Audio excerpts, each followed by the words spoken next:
పార్వతీ పరమేశ్వరులు జగత్తుకి తల్లిదండ్రులు.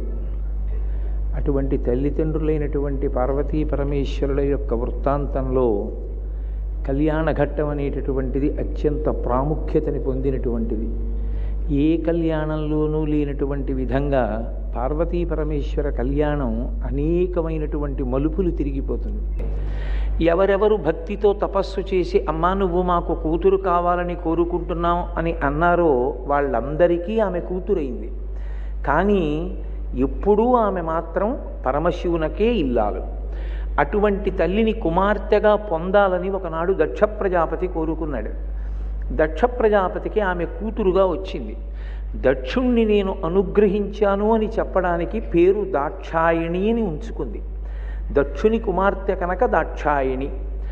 ఎందుకు ఆ పేరు పెట్టుకోవాలి అంటే, నా గురించి అంత తపించి నన్ను కుమార్తెగా పొందాలని కోరుకున్నాడు కనుక నేను ఆమెకి కుమార్తెనయ్యానని దక్షుణ్ణి అనుగ్రహించానని చెప్పడానికి తన పేరు దాక్షాయణి అని ఉంచుకుంది.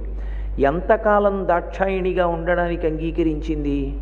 ఎంతకాలము ఆయన శివభక్తుడై ఉన్నాడో అంతకాలం ఉండడానికి అంగీకరించింది. ఆయనలో ఒకనాడు ఒక వెర్రి బుద్ధి ప్రవేశించింది. ఏదో ఒక కారణానికి ఒకానొకప్పుడు ఒక సందర్భంలో జరిగినటువంటి విశేషాన్ని దృష్టిలో పెట్టుకుని పరమశివుడి మీద ఆగ్రహం చెందాడు. ఆగ్రహం చెంది ఆయనని అవమానించాలన్న దృష్టితో నిరీశ్వర యాగమని ఈశ్వరునొక హవిస్సు లేని యాగాన్ని ఒకదాన్ని సంకల్పం చేశాడు. పరమశివుడు వెంటనే ఆగ్రహం చెందేటటువంటి స్వరూపం కాదు. మీరు వేదం యొక్క హృదయాన్ని జాగ్రత్తగా గమనిస్తే పరమశివుడికి కోపం రావాలి అంటే కోపం తెప్పించగలిగినటువంటి శక్తి ఒక్కటే ఉంది. అమ్మవారు ఒక్కతే తెప్పిస్తుంది. ఆమె కూడా కోపం తెప్పిస్తుంది అన్న మాటకు అర్థం ఆయన కోపమునకు వశపడతాడని కాదు. ఆయనకి ఎన్నడూ కోపమునకు వశమయ్యేటటువంటి లక్షణం లేదు. అందుకే శివునకొక్కనికే ఒక పేరుంది, సదాశివ అంటారు. ఈశాన సర్వ విద్యానాం ఈశ్వర సర్వభూతానాం బ్రహ్మాధిపతిర్బ్రహ్మణోధిపతిర్బ్రహ్మా శివో మే అస్తు సదాశివోం. సదాశివ అన్న నామం ఆయనకొక్కనికే అన్వయమవుతుంది. కారణం ఏమిటంటే ఆయన పైకి కోపం నటిస్తాడు, లోపల మాత్రం పరమమంగళప్రదుడై ఉంటాడు. తన బిడ్డలందరి పట్ల పరమవాత్సల్యంతో ఉంటాడు. ఆ కోపం కూడా ఎందుకు తెప్పిస్తుంది అమ్మవారంటే, లోకంలో వ్యవస్థని దిద్దవలసి ఉంటుంది ఒక్కొక్కప్పుడు. ఆ దిద్దవలసినప్పుడు ఆమె కోపాన్ని తెప్పిస్తుంది శివుడికి. ఆయన కోపం తెచ్చుకుంటే తప్ప వ్యవస్థని దిద్దడం కుదరదు. ఒకప్పుడు దక్షుడు తప్పు చేస్తున్నాడు నిరీశ్వర యాగం చేసి. కానీ దక్షుని యందు భయంతో ఋషులు అక్కడికి వెళ్ళారు, ఎందరో దేవతలు కూడా ఆ యాగానికి వెళ్ళారు. చూసింది దాక్షాయణి. చూసి శివుడు ఏమీ పట్టించుకోకుండా కూర్చున్నాడు. ఆయన సదాశివుడు. కానీ ఇలా ఊరుకుంటే లోకం తప్పుదారిలో నడుస్తుంది. అందుకని లోకాన్ని దిద్దాలనుకుంది, అంతేకాని శివుని మాట ఉల్లంఘించాలని కాదు. అందుకే వేదం ఒక మాట అంటుంది, శివా రుద్రస్య భేషజీ, శివా విశ్వస్య భేషజీ అంటుంది. భేషజీ అంటే ఔషధం. ఆమె పరమశివుణ్ణి రుద్రుణ్ణి చేయగలదు, రుద్రుణ్ణి శివుణ్ణి చేయగలదు. లోకాన్ని శిక్షించడానికి, లోకాన్ని మార్గంలో పెట్టడానికి, లోకాన్ని రక్షించడానికి శివుణ్ణి ఎలా కావాలంటే అలా మార్చుకుంటూ ఉంటుంది ఆవిడ. అలా మార్చగలిగినటువంటి దక్షత కలిగిన తల్లి కనుక ఆమె శివుడు వద్దన్నా కూడా బయలుదేరింది దక్షయజ్ఞానికి. అది భర్త యొక్క ఆజ్ఞ తిరస్కరించాలని కాదు. ఆమె మహాపతివ్రత. ఆమె ఎందుకు వెళ్ళింది అంటే కేవలముగా లోకాలు దారి తప్పకుండా ఉండడానికి శివుడిలో కోపాన్ని రగల్చి, కోపమునకు ఆయన వశుడు కాడని తెలిసినా వ్యవస్థని దిద్దడానికి ఒక ప్రయత్నం చేసింది. దక్షుడి ఇంటికి వెళ్ళింది. ఎంతో చెప్పి చూసింది. తప్పయా శివనింద చెయ్యకూడదని చెప్పింది. వినలేదు. వినకుండా కనీసం కూతురు వంక కన్నెత్తి కూడా చూడలేదు.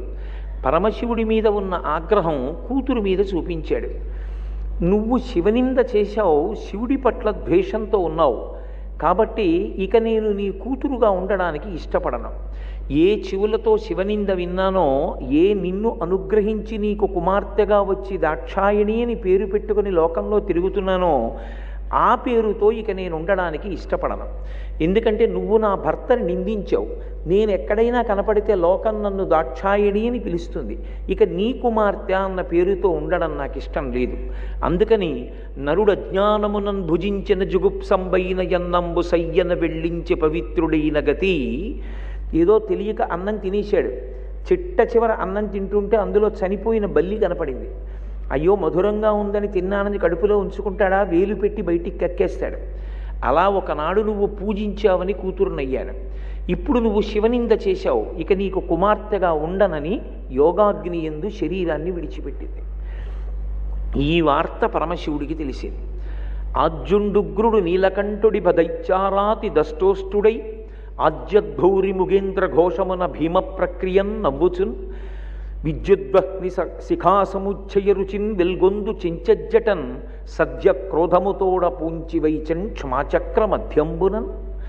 ఆయన వెంటనే కోపం పొందినటువంటి వాడై ఆ కైలాసంలో ఉన్నటువంటి వాడు పైకి లేచి పెద్ద నవ్వొకటి నవ్వాడు. అది ఎలా ఉంది అంటే, ఆ సింహం నోరు తెరిచి గర్జన చేస్తే ఎలా ఉంటుందో అలా నవ్వి తన జటాజూటమంతా కదిలిపోయేటట్టుగా ఒక్కసారి తాండవం చేసి విద్యుద్వహ్ని శిఖా సముచ్చయ రుచిన్ వెల్గొందు చెంచజ్జటన్ సద్య క్రోధముతోడ పూంచి వైచన్ క్షమాచక్ర మధ్యంబునన్. ఆ జటని ఒకదాన్ని పిరికి భూమి యొక్క మధ్య భాగానికి వేసి కొట్టాడు. ఆయన యొక్క కోపంతో కొట్టినటువంటి కారణం చేత అందులోంచి ఒక ఉగ్రమైనటువంటి స్వరూపం పైకి లేచింది. అబ్రంలిహాదభ్ర విభ్రమాభ్రభ్రమ కృణీల దీర్ఘ శరీరమర ప్రజ్వల జ్వలన దీప్త జ్వాలిక జ్వాల జజ్వల్యమాన కేశములు మెరయ జండ దిగ్వేదండ శుంఠాబదోర్దండ సహస్రద్యుతిహేతి సంఘమొప్ప వీక్షణద్యుతిలోక వీక్షణతతిలోక వీక్షణతతిదుర్నిరీక్షమగుచు గ్రకచ కఠిన కరాళ దంష్టలు వెలుంగ ఘన కపాలాస్తి మాలికలు తనర అఖిలలోక భయంకరుండగుచు వీరభద్రుడయించ మారట రుద్రుడగుచు అన్నారు. భయంకరమైన స్వరూపంతో ఈ భూమి ఆకాశములను కప్పేస్తూ నల్లటి స్వరూపంతో మెడలో ముండమాల వేసుకుని అనేకమైనటువంటి ఆయుధాలు పట్టుకుని సింహం పూంచినటువంటి రథం మీద పుట్టాడు వీరభద్రుడు. పుట్టి తండ్రికి ప్రదక్షిణం చేసి ఏ కారణం చేత నన్ను సృజించారు చెప్పవలసింది అన్నాడు. దక్షుడు చేయరాని పని చేశాడు కాబట్టి దక్షయజ్ఞాన్ని ధ్వంసం చేయమన్నాడు. దక్షయజ్ఞాన్ని ధ్వంసం చేసిన తరువాత దక్షుడి యొక్క శిరస్సు వేరైపోయిన తరువాత ఋషులందరూ వచ్చి బ్రహ్మాది దేవతలు పరమశివుణ్ణి స్తోత్రం చేశారు.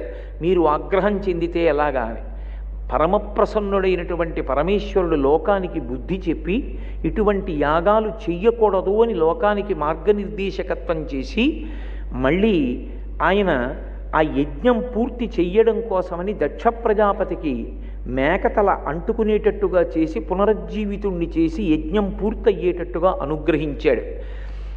ఈ పార్వతీ పరమేశ్వరులిద్దరూ ఆది దంపతులై ఉంటారు. చేయరాని పనులు చేస్తే లోకాన్ని చక్కదిద్దుతూ ఉంటుంది అమ్మవారు. మనం మరణవాంగ్మూలం అని ఒక మాట చెప్తూ ఉంటాం. చనిపోయే ముందు ఒక వ్యక్తి ఏ మాట చెప్తాడో ఆ మాటని పరమసత్యంగా స్వీకరిస్తారు. అమ్మవారు దాక్షాయణిగా అవతార పరిసమాప్తి చేసింది. అప్పుడు వచ్చింది ఆవిడికి సతీదేవి అన్న పేరు. పరమపతివ్రతయ్యి పరమశివుని పట్ల దూషణ కూడా వినడానికి ఇష్టపడక శరీరత్యాగం చేసింది కాబట్టి సతీ అని పేరు వచ్చింది. అటువంటి తల్లి శరీరత్యాగం చేసే ముందు లోకానికంతటికీ ఒక సందేశాన్ని ఇచ్చింది. ఆవిడంది భవో నహోద్భీష్టి శివం శివేతరహ అంది. శివుణ్ణి నిందించిన వాడికి మంగళములు కలగమంటే ఎక్కడి నుంచి కలుగుతాయని అడిగింది. ఎక్కడ శివ నింద జరుగుతుందో, ఎక్కడ శివ దూషణ జరుగుతుందో అక్కడ మంగళములు ఉండవు అని ఆవిడ తీర్మానం చేసి చెప్పింది లోకానికి.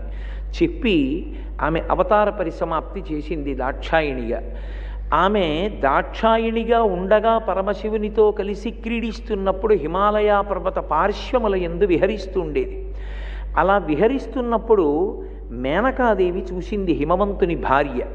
హిమవంతుని భార్య అయినటువంటి మేనకాదేవి చూసి నాకు ఇటువంటి కుమార్తె జన్మిస్తే బావుండు అని మనసులో సంకల్పం చేసుకునేది. ఆమె మనసులో కోరుకుంది కనుక ఆ మేనకాదేవి కడుపున మళ్ళీ అవతారం స్వీకరించినప్పుడు తాను జన్మించాలి అంటే అవతారం స్వీకరించాలి అని అమ్మవారు నిర్ణయం చేసుకుని ఉంది. ఈలోగా ఒక విచిత్రం జరిగింది. ఒక అవతార స్వీకారం జరగాలి అంటే తెర వెనక ఎంతో పెద్ద కథ నడుస్తూ ఉంటుంది. సాధారణంగా బ్రహ్మజ్ఞానం కలిగినటువంటి మహాపురుషుల నోటి వెంట వచ్చినటువంటి మాట సత్యం అవుతుంది. వారు సత్యం పలకడం కాదు, వారు సత్యం పలికారనకూడదు. వారి నోటి వెంట ఏ మాట వచ్చిందో పరమేశ్వరుడు దాన్ని సత్యం చేస్తాడు. ఒకానొకప్పుడు వైకుంఠంలో సభ జరుగుతోంది. ఆ సభకి సనక సనందనాది మహర్షులు వచ్చారు. వాళ్ళు బ్రహ్మజ్ఞానులు. బ్రహ్మజ్ఞానం కలిగినటువంటి వాడు సభాప్రవేశం చేసినప్పుడు సభలో ఉన్న అందరూ కూడా లేచి నిలబడాలి, అది మర్యాద. అలా సనక సనందనాదులు వచ్చినప్పుడు అందరూ లేచి నిలబడ్డారు. కానీ పితృదేవతలకి దక్షాదేవి అనబడేటటువంటి స్వధాదేవి అనబడేటటువంటి ఆమె యందు జన్మించినటువంటి 3 కుమార్తెలు ఉన్నారు. వాళ్ళు పితరులకు స్వధాదేవి యందు జన్మించినప్పటికీ సంప్రదాయంలో వాళ్ళని అయోనిజలుగానే కీర్తిస్తారు. వాళ్ళ పేర్లు తలుచుకున్న మాత్రం చేత నిర్భయత్వం కలుగుతుంది అని శివమహాపురాణం తీర్పు చెప్పింది. అందులో పెద్ద ఆమె పేరు మేనకాదేవి, రెండవ ఆమె పేరు ధన్యాదేవి, మూడవ ఆమె పేరు కళావతి. ఈ 3 విష్ణు సభలో ఉన్నారు. సనకసనాందనాదులు బ్రహ్మజ్ఞానులు సభాప్రవేశం చేస్తే వీళ్ళు 3 లేచి నిలబడలేదు. సరికదా నవ్వారు. ఒక్కొక్కసారి మాయ అలా ఉంటుంది. కాలం నడవడానికి, ప్రత్యేకమైన అవతారాలు స్వీకరించడానికి ఒక్కొక్కసారి ఎంతటి వారిని మాయ కమ్ముతూ ఉంటుంది. కాబట్టి ఇప్పుడు వాళ్ళు 3 నవ్వితే చూశారు సనకసనందనాదులు. మీరు చేసినటువంటి మహాపాపం చేత, బ్రహ్మజ్ఞానుల పట్ల చేసినటువంటి అపచారం చేత మీరు ఎంతో శిక్షని పొందవలసి ఉంటుంది. పెద్దలకి కోపం వచ్చి శాపవాక్కు ఇచ్చారంటారు. అది నిజానికి వాళ్ళకి కోపం వచ్చి కాదు, అందుకే శాపానుగ్రహం అంటారు. వాళ్ళు చేసినటువంటి దోషం వల్ల విశేషమైనటువంటి బాధ పొందకుండా చూడడం కోసమని దాన్ని తమ వాక్కు చేత బాగా తగ్గించేస్తారు. తగ్గించి ఏదో ఒక్క జన్మలో అనుభవించేటట్లుగా అనుగ్రహిస్తారు. అందుకే శాపానుగ్రహము అంటారు. అందులో సనత్కుమారాచార్యుల వారు లేచి ఒక మాట అన్నారు. మీరు లేచి నిలబడలేదు, సరికదా నవ్వారు. అది దోషపడితే అప్పుడు కారణం లేకుండా అటువంటి పరిహాసంలా నవ్వినటువంటి ఆ నవ్వుకి దోషం ఏర్పడుతుంది కనుక సనత్కుమారాచార్యుల వారు ఒక మాట అన్నారు. మీరు ఈ స్వర్గలోకం నుంచి భ్రష్టత్వాన్ని పొంది భూలోకం మీద జన్మించండి. భూలోకానికి ఓ లక్షణం ఉంటుంది, ఇది మర్త్యలోకం. అంటే ఇక్కడ పుట్టినటువంటి ప్రతి ప్రాణి మృత్యువుని పొందుతుంది. అందుకే శాపం ఇస్తే భూలోకంలో పుట్టండి అంటుంటారు. అయితే మీరు ఓ మాట నన్ను అడగచ్చు, ఏమండి భూలోకంలో పుట్టండి అంటే మనందరం ప్రారంధవశాత్తు పుట్టినటువంటిదా, మన జన్మలో అంత హేయమైనవా అని. కానీ యథార్థానికి మర్త్యలోకంలో మనుష్యుడిగా జన్మించడం కన్నా గొప్ప జన్మ ఇక ఎక్కడా లేదు. ఎందుచేత అంటే దేవతలుగా పుట్టారనుకోండి, వాళ్ళకి కర్మాధికారం ఉండదు. వాళ్ళు కర్మలు చేయడం కానీ కొత్తగా పుణ్యం పాపం చేయడం ఉండదు.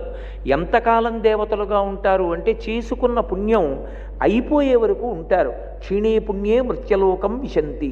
వాళ్ళ పుణ్యం అయిపోయిన తర్వాత పడిపోతారు భూలోకంలోకి. అందుకే దేవతల పదవులు శాశ్వతం కావు, ఉన్నతిని పొందడానికి అవకాశం ఉండదు. అలాగే క్రిందికి ఉండేటటువంటి ప్రాణులు తిరియక్కులు, అంటే వెన్నుపాం అడ్డంగా ఉండేటటువంటి ప్రాణులకు కర్మాధికారం లేదు. ఒక రామనామం కానీ శివనామం కానీ చెప్పడానికి, దేవాలయ ప్రవేశం చేయడానికి, ఆవు పాలు తీసుకెళ్ళి అభిషేకం చేయడానికి వెన్నుపాం అడ్డంగా ఉండేటటువంటి ప్రాణులకు అధికారం ఉండదు. వెన్నుపాం నిలువుగా ఉండేటటువంటి మనుష్యుడు పుణ్యకర్మాచరణము చెయ్యడం వలన దేవత కాగలడు. పాపకర్మలు చేసి వెన్నుపాం అడ్డంగా ఉండేటటువంటి ప్రాణిగా కొన్ని కోట్ల జన్మలు కిందికి వెళ్ళిపోగలడు. పుణ్యము పాపము నాకు అక్కర్లేదని అన్నీ పరమేశ్వరార్పణం చేసి పరమేశ్వరుడు ఎలా చెప్పాడో అలా శాస్త్రాన్ని పట్టుకుని బతికి భగవంతుడు చెప్పినటువంటి వేదాన్ని ఆధారం చేసుకుని ఏ విధమైనటువంటి ప్రతిఫలాన్ని అపేక్షించకుండా పరమేశ్వర ప్రీతి కొరకు చేసినటువంటి భక్తితో కూడిన కర్మాచరణము వలన ప్రీతి పొందినటువంటి పరమేశ్వరుని చేత అనుగ్రహింపబడిన జ్ఞానము వలన మరల పుట్టవలసినటువంటి అవసరం లేని మోక్షస్థితిని పొందగలడు. అందుకే మనుష్యుడు పొందగలిగినటువంటి అదృష్టాన్ని ఇక ఏ లోకంలో ఉన్న ఏ ప్రాణికి లేదు. అందుకే మనుష్య జన్మ సర్వోత్కృష్టమైనటువంటి జన్మ.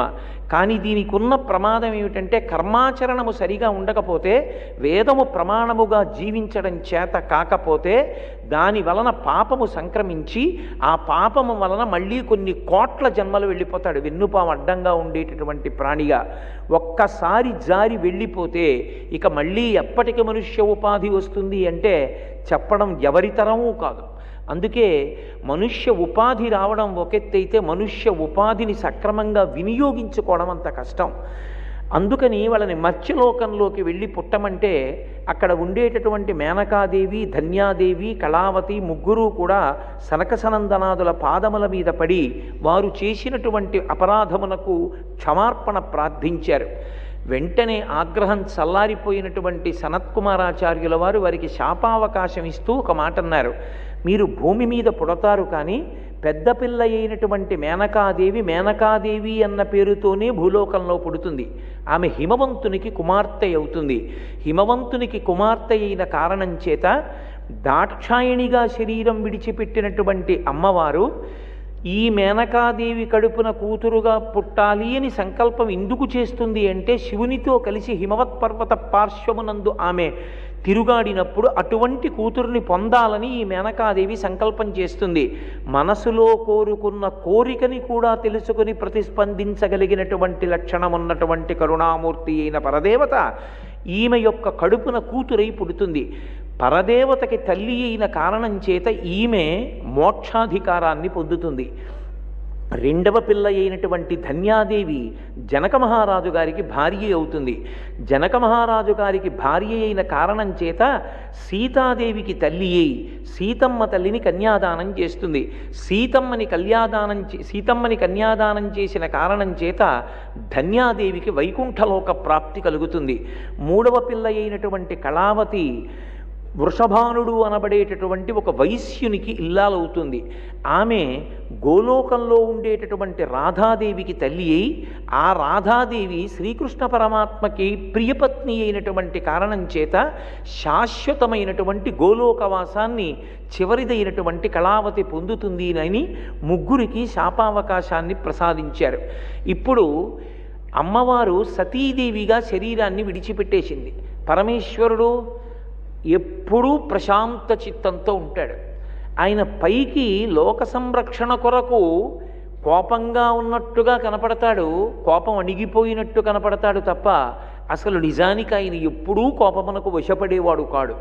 అందుకే హాయిగా తనలో తాను రమిస్తూ దక్షిణామూర్తిగా సనకసనందనాదులకు బ్రహ్మజ్ఞానాన్ని ఉపదేశం చేస్తూ ఒక వటవృక్షం కింద కూర్చున్నాడు. మౌనవ్యాఖ్యా ప్రకటిత పరబ్రహ్మతత్వం యువానం వర్షిష్టాం తే వసదృషిగణైరావృతం బ్రహ్మనిష్టై ఆచార్యేంద్రం కరకలిత చిన్ముద్రమానందరూపం స్వాత్మారామం ముదితవదనం దక్షిణామూర్తిమీడే వటవిటపి సమీపే భూమిభాగే నిషణ్ణం సకలమునిగణానాం జ్ఞానదాతారమారాత్ త్రిభువనగురుమీశం దక్షిణామూర్తిదేవం జననమరణ దుఃఖచ్ఛేదదక్షం నమామి అని చిన్ముద్ర పట్టి మౌన వ్యాఖ్య చేశాడు. నోటితో మాట్లాడకుండా జీవుడు బ్రహ్మము ఒక్కటే అనేటటువంటి చిన్ముద్ర పట్టి ఆ చిన్ముద్రతో మౌన వ్యాఖ్య చేస్తూ కూర్చున్నాడు. సనక సనందనాది మహర్షులు ఆయన చుట్టూ కూర్చున్నారు. కానీ ఈ సందర్భాన్ని సదవకాశంగా తీసుకున్నాడు ఒక రాక్షసుడు, వజ్రాంగుడు అని ఒక రాక్షసుడు. ఆయన ఒకానొకప్పుడు గొప్ప తపస్సు చేసి బ్రహ్మగారి వరాల వలన శక్తి సంపాదించి ఇంద్రుణ్ణి కూడా బంధీకృతుణ్ణి చేశాడు. చేస్తే కశ్యప ప్రజాపతి చతుర్ముఖ బ్రహ్మగారితో కలిసి వజ్రాంగుణ్ణి ప్రార్థించి ఇంద్రుణ్ణి విడిచిపెట్టమని బోధ చేస్తే ఆ ఇంద్రుణ్ణి విడిచిపెట్టి బ్రహ్మగారి వలన ఉపదేశం పొంది సాత్వికమైన బుద్ధి పొందాడు. కానీ వరాంగి అనబడేటటువంటి ఒక స్త్రీని సృజించి బ్రహ్మగారు ఆయనకి కానుకగా ఇచ్చాడు. ఆ వరాంగి యందు రజోగుణ తమోగుణ ప్రకోపం ఎక్కువగా ఉండేది. ఆమె వజ్రాంగుణ్ణి ఒక కోరిక కోరింది. విష్ణు ద్వేషి అయినటువంటి వాడు, ధర్మాన్ని ద్వేషించేవాడు, వేదమును ఇబ్బంది పెట్టేవాడు, అధర్మాత్ముడైనటువంటి పరమబలిష్ఠుడైన కుమారుడు నాకు కావాలి అని కోరుకుంది. నేను ఇంత సాత్విక బుద్ధితో రాక్షసత్వాన్ని విడిచిపెట్టి ఇంద్రుణ్ణి విడుదల చేసి బ్రహ్మగారి దర్శనం పొంది నేను జీవిస్తుంటే నీకు ఇటువంటి బుద్ధి పుట్టిందని మళ్ళీ బ్రహ్మగారి గురించి తపస్సు చేసి ఆయన యొక్క అనుగ్రహం మేరకి 3 లోకములను శాసించగలిగినటువంటి కుమారుణ్ణి కన్నాడు వజ్రాంగుడు. ఆయన పేరే తారకాసురుడు. ఆ తారకాసురుడు మళ్ళీ బ్రహ్మగారి గురించి తపస్సు చేశాడు. తపస్సు చేసి పరమశివుడు కామమునకు వశపడేవాడు కాడు. ఆయన పైగా సతీదేవి శరీరం విడిచిపెట్టి ఉంది. ఆయన దక్షిణామూర్తిగా కూర్చుని ఉన్నాడు. పక్కన భార్య లేదు. విశేషించి పరమశివునికి కామం కలగదు. కామం కలగదు కాబట్టి వీర్యస్ఖలనం అవ్వడం అన్న మాట పరమశివుని యందు అన్వయం అవదు కాబట్టి పుత్రుడు కలగడు. ఇది ఆయన పెట్టుకున్నటువంటి లెక్క. రాక్షస బుద్ధులన్నీ అలాగే ఉంటాయి. చావకుండా ఉండడానికి ఎన్ని విచిత్రమైన ఆలోచనలైనా చేస్తారు వాళ్ళు.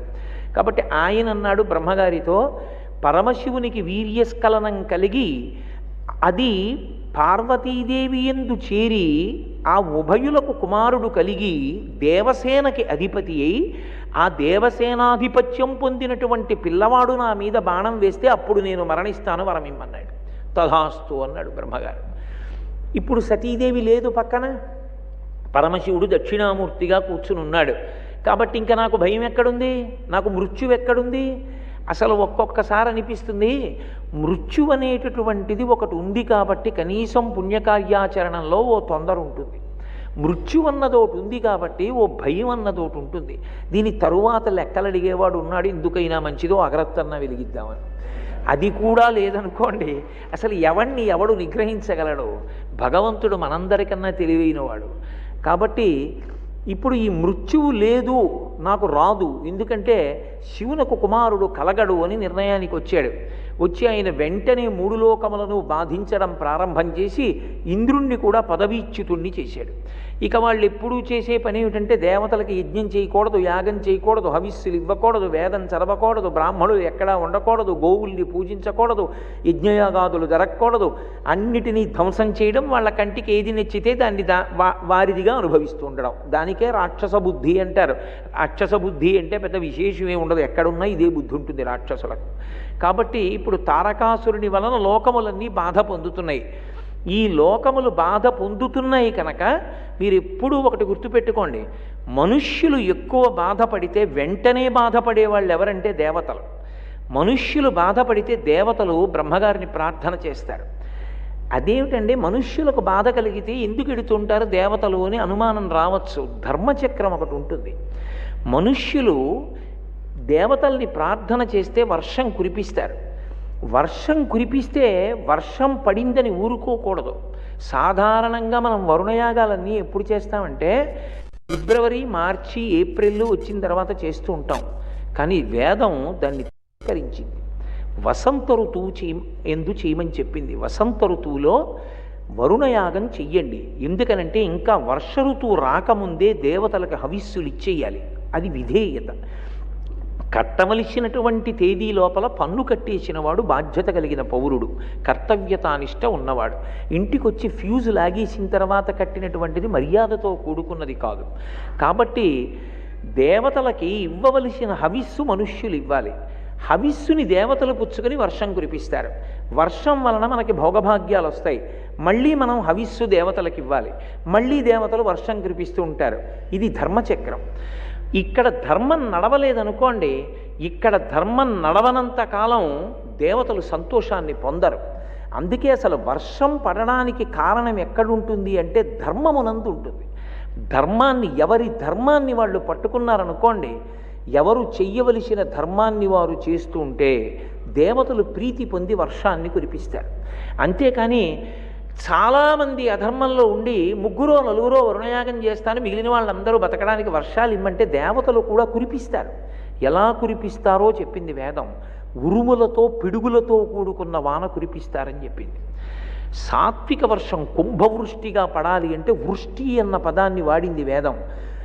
మెరుపులు, ఉరుములు, పిడుగులు లేని వృష్టి పడాలి అంటే లోకము ధర్మమునందు నిలబడాలి. ఎవరి ధర్మాన్ని వారు నిర్వర్తిస్తే ఆ ధర్మమునందు నిలబడితే ప్రీతి చెందినటువంటి దేవతలు వర్షాన్ని కురిపిస్తారు. కాబట్టి ఇప్పుడు మనుష్యులకు బాధ కలిగితే దేవతలకి బాధ కలుగుతుంది, ఎందుకంటే యజ్ఞయాగాదులు ఉండవు. ఇప్పుడు తారకాసురుడు యజ్ఞయాగాదులను ధ్వంసం చేస్తే దేవతలకి హవిస్సు ఉండదు. హవిస్సు దేవతలకి లేదు కాబట్టి వాళ్ళు బ్రహ్మగారి దగ్గరికి ఎడతారు. బ్రహ్మగారి దగ్గరికి ఎందుకు ఎడతారు అంటే, బ్రహ్మగారు ఎప్పుడూ కూడా, మీరు నన్ను మన్నించగలిగితే అర్థం అవడానికి ఓ మాట అంటాను, ఆయన కన్సల్టెంట్ ఫిజీషియన్ లాంటి వారు. మొట్టమొదట ఆయన దగ్గరికి ఎడతారు దేవతలు, ఎందుకంటే సృష్టికర్త ఆయన, ఇంటికి పెద్దవాడు, వరాలన్నీ ఆయనే ఇస్తారు, విరుగుడు కూడా ఆయనే చెప్పాలి. అందుకని బ్రహ్మగారి దగ్గరికి ఎడితే బ్రహ్మగారు ఒక మాట అంటారు, నేనే ఇచ్చాను ఈ వరం, దీనికి విరుగుడు ఇక్కడ ఉంది అని చెప్తారు. కాబట్టి బ్రహ్మగారు అన్నారు, దీనికి పరిష్కారం ఒక్కటే ఉంది, తారకాసుర సంహారంలో ఉంది. తారకాసుర సంహారానికి శివవీర్యాన్ని పట్టగలిగిన క్షేత్రం కావాలి. పరమశివుని యొక్క వీర్యము స్ఖలనమయ్యేటట్టు చెయ్యగలిగినటువంటి తల్లి ఈ లోకంలో అమ్మవారొక్కతే. ఆమెయే శివకామ సుందరి. అటువంటి తల్లి ఇవాళ శరీరంతో లేదు. దక్షుడు చేసిన అపరాధానికి ఆమె శరీర త్యాగం చేసింది సతీదేవిగా. అంటే పెంకితనంతో తెంపరితనంతో నింద చెయ్యడం, భగవంతుని యొక్క రూపానికి క్రోధం కల్పించడం తేలిక, కానీ తరువాత కొన్ని వందల సంవత్సరాలు, వేల సంవత్సరాలు లోకం తల్లడిల్లిపోతుంది. అందుచేత ఇప్పుడు మీరందరూ చెయ్యవలసింది ఒక్కటే, అమ్మవారిని ప్రార్థన చెయ్యండి, ఆమె పలుకుతుంది అన్నాడు. దేవతలందరూ అమ్మవారిని స్తోత్రం చేశారు. అమ్మా నువ్వు మళ్ళీ శరీరాన్ని పొందాలమ్మా అని అడిగారు. ఆమె అంతరిక్షంలోంచి పలికి మీ అందరి ప్రార్థనని మన్నించాను, తప్పకుండా నేను శరీరాన్ని తీసుకుంటాను. నేను ఒకానొకప్పుడు దాక్షాయణిగా ఉండగా హిమవత్పర్వత పార్శ్వంలో పరమశివుడితో కలిసి తిరుగుతున్నప్పుడు నన్ను చూసి ఇలాంటి కూతురు నాకుంటే బాగుండునని మేనకాదేవి మనసులో అనుకునేది. అందుకని మేనకాదేవికి కుమార్తెగా వస్తాను అని చెప్పింది. ఆ చెప్పిన కారణం చేత ఇప్పుడు మేనకాదేవికి కుమార్తె కలగాలి. నేను మీతో ఒక మాట చెప్తే మీకు కొంచెం అది ఈయన ఇలా చెప్పారేమని అనిపించవచ్చు, కానీ నేను ఒక సత్యం చెప్తున్నాను. కొంతమందికి సంతానం కలగడం ఆలస్యం అవుతుంది. సంతానం కలగడం ఆలస్యం అయింది అని చెప్పి పరమేశ్వరుణ్ణి తిరస్కరించి తిరగడం కన్నా, పరమేశ్వరానుగ్రహంతో నాకు సంతానం ఎప్పటికైనా కలుగుతుందని ఈశ్వరుడి పాదాలు పట్టుకుని పుణ్యకర్మాచరణ బిడ్డల కోసం ఎక్కువ చేయించి కారణజన్ములైన వాళ్ళు పుట్టేటట్టుగా చేస్తూ ఉంటాడు ఈశ్వరుడు. మీరు చూడండి, సంతానం లేని వాళ్ళు ఎక్కువ తీర్థయాత్రలు చేసి, క్షేత్రాలు దర్శించి, భజనలు చేసి, యజ్ఞయాగాదులు చేస్తే పుట్టినటువంటి పిల్లలు 7 తరాల్ని ఉద్ధరించగలిగినటువంటి పిల్లలు పుడుతుంటారు లోకంలో. అందుకే ఒక్కొక్కసారి సంతానం ఆలస్యం అవ్వడం కూడా మహాత్ముల యొక్క జననానికి కారణమవుతుంది. ఒక్కొక్కసారి ఆ పండు పండేటటువంటి సమయానికి ఏదో ఒక అద్భుతమైనటువంటి క్షేత్రానికి ఆ తల్లిదండ్రులు ఎడతారు, అక్కడ ఆ పంట పండుతుంది. ఆ పంట పండిన కారణం చేత భగవంతునికి అనుగ్రహాన్ని కట్టబెట్టగలిగినటువంటి వాళ్ళు, తమ తరాల్ని ఉద్ధరింప చేయగలిగినటువంటి కుమారులు జన్మిస్తూ ఉంటారు. కాబట్టి ఇప్పుడు మేనకాదేవి యందు ఒక బుద్ధి ప్రవేశించింది, నాకు సంతానం కలగలేదు కాబట్టి నేను అమ్మవారిని ఆరాధన చేస్తాను అనుకుంది. ఋషుల చేత సలహా ఇయ్యబడి ఆమె ఒక కార్యాన్ని చేసింది. మీరు ఎప్పుడైనా ఒకటి జ్ఞాపకం పెట్టుకోండి, పురాణాల్లో ఇలాంటివి ఎందుకు జరుగుతుంటాయంటే, పురాణం వేదానికి భూతద్దం, మనకి ఒక మార్గాన్ని నిర్దేశించడానికి వస్తుంటాయి ఇవి. ఆవిడ అష్టమి నాడు ఉపవాసం చేసేది, నవమి నాడు సువాసిని పూజ చేసేది.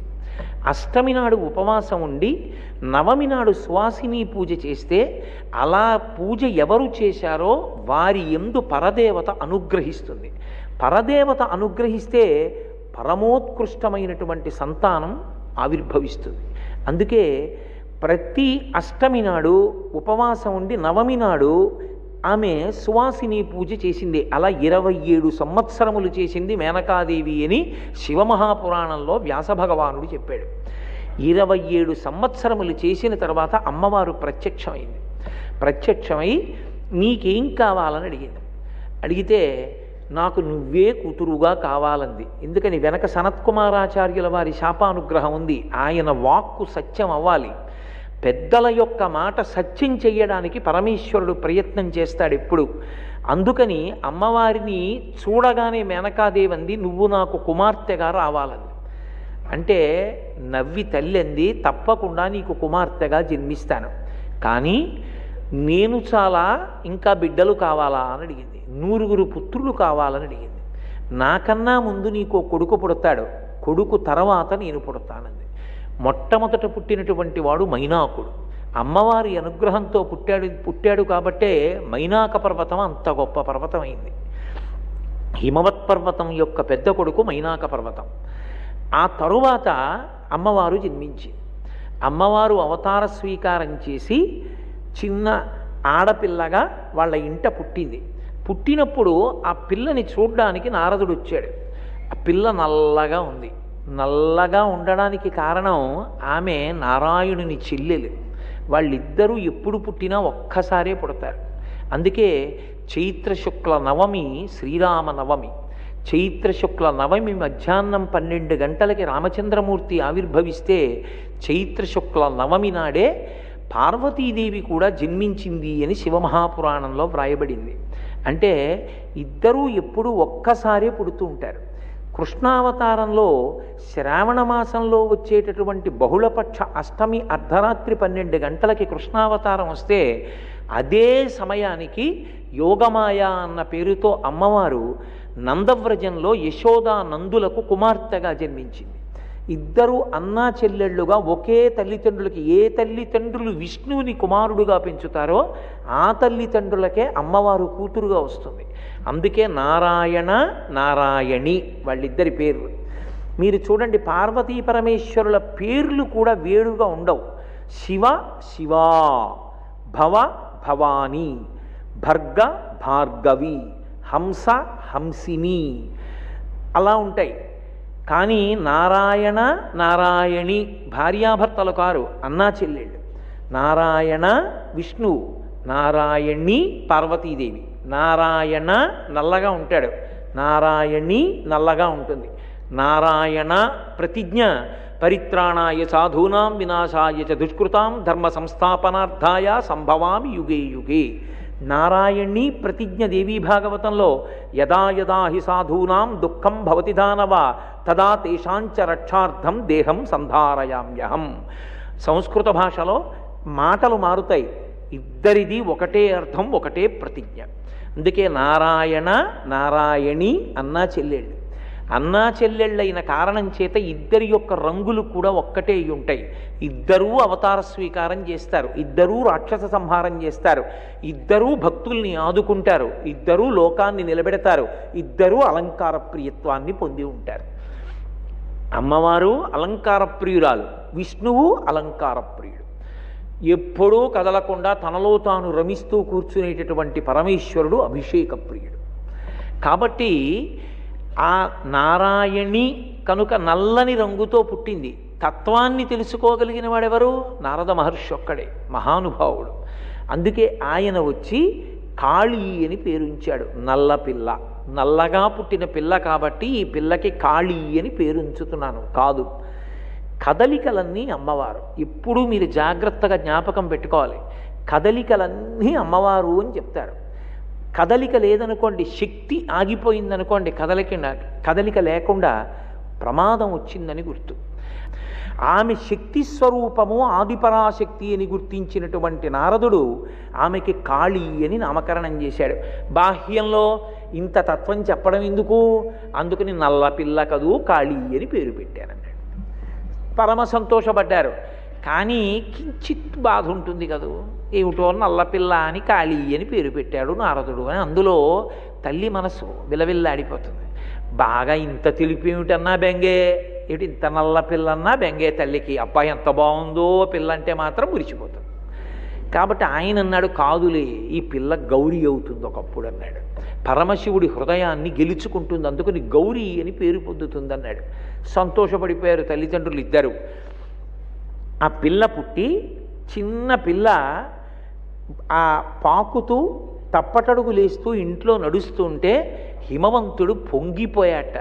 నరదేవాసుర పూజితంఘ్రియుగళ నారాయణి శాంకరి కరుణాపూరిత మానస త్రినయనీ కళ్యాణయుక్త నిశాచర దర్పోన్నత సంహరి సదమలా చండార్చిని యోగిని తరుణి ఆగమవందిత భగవతి తల్లి జగన్మోహిని అని పిలిచాడు. అమ్మ ఎంత అదృష్టం అమ్మ, నా అదృష్టం. లోకములన్నీ ఏ తల్లి ముందు నిలబడి స్తోత్రం చేస్తాయో, ఏ తల్లి అనుగ్రహం కావాలని ఋషులు కూడా ప్రార్థన చేస్తారో, ఏ తల్లి ఈ సమస్త బ్రహ్మాండములను కదుపుతోందో, సమస్త కదలికలకు ఆధారభూతమయ్యున్నదో, ఏ తల్లి మాయాస్వరూపిణి అయి సమస్త జగత్తుని ఇంద్రియములకు వశం చేసి పరమేశ్వరుణ్ణి చేరకుండా చేరేటట్టు కూడా చెయ్యగలదో అటువంటి తల్లి నా ఇంట కూతురైంది. నరదేవాసుర పూజితాంఘ్రియుగళ నారాయణి శాంకరి. నారాయణి శాంకరి, శంకరుని ఇల్లాలా నా ఇంట నరులు దేవతలు రాక్షసులు కూడా నమస్కరించేటటువంటి పాదముల జంట కలిగిన పిల్ల ఈ ఇంట పుట్టిందని ఆ చిన్ని పువ్వుల పొట్లాల్లాంటి పాదాలు పట్టుకుని నెత్తి మీద పట్టుకుని కళ్ళ మీద పెట్టుకుని పొంగిపోయాట. కరుణాపూరిత మానస త్రినయని కళ్యాణయుక్త, అపారమైనటువంటి కారుణ్యం కలిగిన దానా, కరుణ తప్ప వేరొకటి, దయ తప్ప ఇంకొకటి తెలియనిదానా, అటువంటి తల్లి నా ఇంట పుట్టావా. నిశాచర దర్పోన్నత సంహరి సదమలా చండార్చిని యోగిని కరుణ తరుణి ఆగమవందిత తల్లి జగన్మోహిని అని. అమ్మవారు సింహాసనంలో కూర్చునుంటే ప్రతిరోజు వేదం వెళ్ళి ఆవిడికి నమస్కారం చేస్తుందిట. శృతి సీమంత సింధూరీకృత పాదాబ్జధూళిక అని లలితా సహస్రంలో ఆవిడికి పేరు. వేదమాత తన యొక్క పాపట ప్రారంభంలో పెట్టుకున్నటువంటి బొట్టు, లలాటమునందు పెట్టుకున్నటువంటి కస్తూరి తిలకం, అమ్మవారి పాదములకు తన లలాటము తగిలేటట్టుగా వంగి నమస్కరిస్తే ఆ కుంకం ఆవిడ బొటన వేళ్ల మీద పడి కనపడుతుంటుందిట. శృతి సీమంత సింధూరీకృత పాదాబ్జధూళిక, ఈ నామాన్ని వాడుకుంటున్నాడు హిమవంతుడు. తరుణి ఆగమవందిత భగవతి తల్లి జగన్మోహిని అని పిలిచి ఆయన అన్నాడు, గిరులలోననొక్క గిరినైన నా పేరు వెలయి చేసి తిట్లు జలజనయన, నీకు తండ్రినైతి నాకింత చాలదే ఇది మహాద్భుతంబు ఇందువదన అన్నాడు. అమ్మ నేనెవరు? ఓ కొండ, నరుణ్ణి కూడా కాను. అటువంటి కొండ కడుపున పుట్టావా? కొండ కడుపున పుట్టి పర్వతరాజపుత్రివి కాబట్టి పార్వతి అని పేరు పెట్టుకున్నావా? ఒక కొండకి కూతురుగా పుట్టి లోకంలో నా పేరు శాశ్వతంగా ఉండిపోయేటట్టు చేశావా? హిమవంతుని కుమార్తె కాబట్టి హైమవతి అని పిలిపించుకుంటున్నావా? అమ్మా నా జన్మ ధన్యమైపోయిందమ్మా అని ఆ పిల్ల యొక్క బుగ్గలు రెండూ పట్టుకుని మూర్ధన్యస్థానమునందు వాసన చూస్తూ పరవశించిపోయేవాట. నిజంగా నేను మీతో ఒక మాట చెప్తున్నాను, పార్వతీ కళ్యాణంలో పద్యాలు చదువుకున్నప్పుడు ఏ తండ్రి కూడా తన ఇంట పుట్టిన ఆడపిల్లని చూసుకుని ఈ పద్యం చదువుకుని మురిసిపోకుండా ఉండలేదు. మంచుకొండ వెళ్ళి ఆ హిమవంతుడిలా గడ్డం పట్టుకుని, పుట్టింది పార్వతీదేవని తెలుసు, గడ్డం పట్టుకుని ఏమ్మా బువ్వ తినకపోతే ఆకలేదు, ఏది అమ్మ నిందుకు అల్లరి పెడతావు, అన్నం తిను అని హిమవంతుడు నీ గడ్డాన్ని ఇలా పట్టుకుని బతిమాలాడమ్మా. హిమవంతుణ్ణి తండ్రిని చేసి సంతోషపెట్టినటువంటి అవతారం నీ అవతారం. శంకరుడంతటి వాడు నీ గడ్డం పట్టుకుని నీ ముఖం వంక చూసి మురిసిపోతుండేవాడమ్మా. అసలు నిజం చెప్పాలంటే శివుడు తన ముఖం చూసుకోవడానికి వాడుకునేటటువంటి అద్దమే నీ ముఖం, దానికి ఉండే పిడికిలే నీ గడ్డం అన్నారు శంకరాచార్యులు. కాబట్టి అటువంటి గడ్డం కలిగినటువంటి అమ్మవారిని శంకరాచార్యుల వారు స్తోత్రం చేశారు హిమవంతుని యొక్క వైభవాన్ని సౌందర్యలహరిలో. ఆయన నా వైభవమే వైభవం, నీకు తండ్రినైతి నాకింత చాలదే ఇది మహాద్భుతం ఇందువదన అంటే అందులో ఆశ్చర్యమే ఉంది. అన్ని సువాసిని పూజలు చేసి, అన్ని ఉపవాసాలు చేసి అమ్మవారి అనుగ్రహంతో అమ్మవారిని కూతురుగా కన్నటువంటి మేనకాదేవి ఎంత మురిసిపోతుంది. అందుకని ఆవిడ ఆ పిల్లని చూసుకుని కమనీయ మోహన కారభారతి వచ్చే దయతోడను కన్న తల్లి వచ్చే, చాతుర్య గాంభీర్య జగతి కన్నియ వచ్చే, లాలిత సంపద లక్ష్మి వచ్చే, భూరి లోకైక విభూతిధారుని వచ్చే, మంగళ పావన గంగ వచ్చే, తరి గొప్ప దేవాది దేవవల్లభ వచ్చే, మానితంబగు మహామాయ వచ్చే, తల్లి వచ్చెను నన్నేల తల్లి వచ్చే, బాల వచ్చెను ప్రౌఢైక బాల వచ్చే, బాల కరుణించి ఏతెంచననుచుదిగిచి కౌగిలించెను మే నక గౌరి చూచి. ఎంత మురిసిపోయేదంటేట, చిన్న పట్టు పరికిణీ కట్టుకొని ఆ పరికిణీ ఎడంచేత్తో ఎత్తి పట్టుకుని ఆడుకుంటుంటే ఆ తల్లి కాళ్ళకి పెట్టినటువంటి మంజీరముల యొక్క సవ్వడి వినపడుతుంటే వంట చేసుకుంటున్నటువంటి మేనకాదేవి ఆ పిల్లని చూసి, నా ఇంట కూతురులా ఆడుకుంటోంది, కానీ ఎవరి పిల్ల? ఈ పిల్ల సామాన్యురాలు కాదు, ఈమె సాక్షాత్తుగా కమనీయ మోహన కారభారతి వచ్చే దయతోడనన్నేలు తల్లి వచ్చే, ఈమె సరస్వతీ స్వరూపం. అమ్మవారు ప్రీతి పొందడం తేలికేమో కానీ బాలాస్వరూపంగా అమ్మవారు చాలా తొందరగా పలుకుతుంది. ఎంత తొందరగా పలుకుతుంది అంటే, నన్ను మీరు విశ్వసించగలిగితే ఒక మాట చెప్తాను. మీరు భక్తితో అమ్మవారి దగ్గర నిలబడిన ఉత్తర క్షణంలో ఎవరో ఒక చిన్నపిల్ల రూపంలో మీ దగ్గరికి వచ్చి ఏదో ఒకటి పుచ్చుకుంటుంది ఆవిడ. చాలా తొందరగా పలుకుతుంది బాలగా. అందుకే బాలవచ్చను ప్రౌఢైక బాలవచ్చే, ఆ ప్రౌఢమైనటువంటి బాలాస్వరూపం ఇదిగో ఇవాళ ఈ పిల్ల రూపంలో నా ఇంట నడయాడుతోందని మురిసిపోయింది ఆ తల్లి. సరే, ఆ చిన్నపిల్ల పెరిగి పెద్దదై ప్రౌఢమైనటువంటి వయస్సులోకి వచ్చింది. ఈలోగా పరమశివుడు తపస్సు చేసుకోవడం కోసం అని హిమవత్పర్వత ప్రాంతానికి వచ్చాడు. ఆయన హిమవత్పర్వతం దగ్గరికి వచ్చాడు. ఈ హిమవంతుడు తన కుమార్తె అయినటువంటి పార్వతీదేవిని తీసుకెళ్ళి పరమశివునికి సపర్య చేయడానికి నియమించాడు. ఎందుచేత నియమిస్తాడు అంటే, ఎప్పుడు ధర్మశాస్త్రాన్ని మీరు పరిశీలించాలి. ఇంట్లో ఐశ్వర్యం నిలబడాలన్నా పరమేశ్వరుడు విశేషమైనటువంటి పుణ్యాన్ని కట్టబెట్టాలన్నా, ఎప్పుడైనా చాలా పెద్ద పుణ్యం ఉంటే తప్ప నేను అనుగ్రహించడం కుదరదు, అంత ఉపకారాన్ని చెయ్యలేనని ఈశ్వరుడు అనుకున్నాడు అనుకోండి, అప్పుడు ఆయన ప్రీతి పొందాడు అనుకోండి, ఉపకారం చేద్దాం అనుకున్నాడు అనుకోండి, అంత పెద్ద పుణ్యాన్ని కట్టబెట్టాలి అనుకున్నప్పుడు ఈశ్వరుడు చేసే పని ఏమిటంటే, తనని నమ్ముకున్నటువంటి వాడు, పరమభక్తి తత్పరుడైన వాడు, తన ఊపిరిలో ఎప్పుడూ భగవంతుడి గురించి ఆలోచించేవాడిని అతిథిగా పంపిస్తాడు. అతిథిగా పంపించినప్పుడు ఆయన వచ్చి మీ ఇంట గుక్కెడు మంచినీళ్లు తాగి ప్రీతి పొంది వెళ్ళిపోయాడు అనుకోండి, మీ ఇంట సింహాసనంలో ఉన్న పరమేశ్వరుడు ప్రీతి చెందేస్తాడు. వాడికి అన్నం పెట్టావు చాలు, వాడికి మంచినీళ్ళు ఇచ్చావు చాలని. అందుకే ఏమీ తెలియని ఆడపిల్ల ఇంటికి వచ్చిన అతిథికి కాసిని పాలిచ్చి నమస్కరిస్తే చాలు, వచ్చినవాడు పొంగిపోయి ఆడపిల్లకి అక్షతలేసి ఎడతాడు. అది ఆమె దీర్ఘ సౌమాంగల్యానికి కారణమవుతుంది. పార్వతీ కళ్యాణం అంతా ఈ రహస్యాలే చూపిస్తుంది. అందుకు నియోగించాడు సపర్యకి. వెళ్ళి పరమశివుణ్ణి ప్రార్థన చేశాడు హిమవంతుడు. అవదా ఈశ్వర విన్నపంబుమదిలో నాలింపు, ఈ వివిధారత్నము పెట్టిపోయతను మీ యొద్దన్ భవద్దాసియై తివుటన్ వర్తన చేయుచుండెడిది, తప్పుల్ మీరు ఊహింపకన్ పరిచర్యల్ చాలా చేయింపుడి అన్నాడు.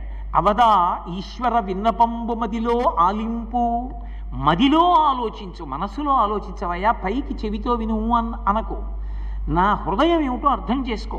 ఈ యువిధారత్నము పెట్టిపోయదను మీ యొద్దన్, ఏదో పెట్టి వదిలేస్తాను, లేకపోతే నా జేబులో ఉన్నటువంటి ఓ రూపాయి కాసు వదిలేస్తానన్నట్లుగా ఈ పిల్లని మీ దగ్గర వదిలేస్తానన్నాడు. అంతే, పెట్టిపోయదను, మీ దగ్గర వదిలి వెళ్ళిపోతాను. ఎందుకో తెలుసా? మీ దగ్గర ఉండడమే ఆ అమ్మాయి భవిష్యత్తుకి కారణం. మీరున్నన్నాళ్ళు మీకు సపర్య చేస్తుంది. మీ యొద్దన్ పెట్టిపోయదను భవద్దాసి తివుటన్ వర్తన చేయుచుండెడిది ప్రీతిన్ మీరు రక్షింపుడి. ఆ పిల్ల చిన్నది, దానికి ఏం తెలియదు, తండ్రి కదూ, ఆర్తి. అది ఏం చేస్తూ ఉంటుంది? తింటుంది, ఆకలిస్తే తిరుగుతూ ఉంటుంది. కానీ మీరేం చేస్తారో తెలుసా? ప్రీతిని మీరు రక్షింపుడి. మీ నాన్న ఎందుకు ఇక్కడ ఉంచాడో? ఏ పర్ణశాల తొడవాలని తెలియదా? పూజకి కాసిన పువ్వులు కోసి పట్టుకురావాలని తెలియదా? స్నానం చేసి కాసిన నీళ్లు అక్కడ పూజకి పెట్టాలని తెలియదా? ఎందుకు వచ్చినట్టు నువ్వు అనకండి.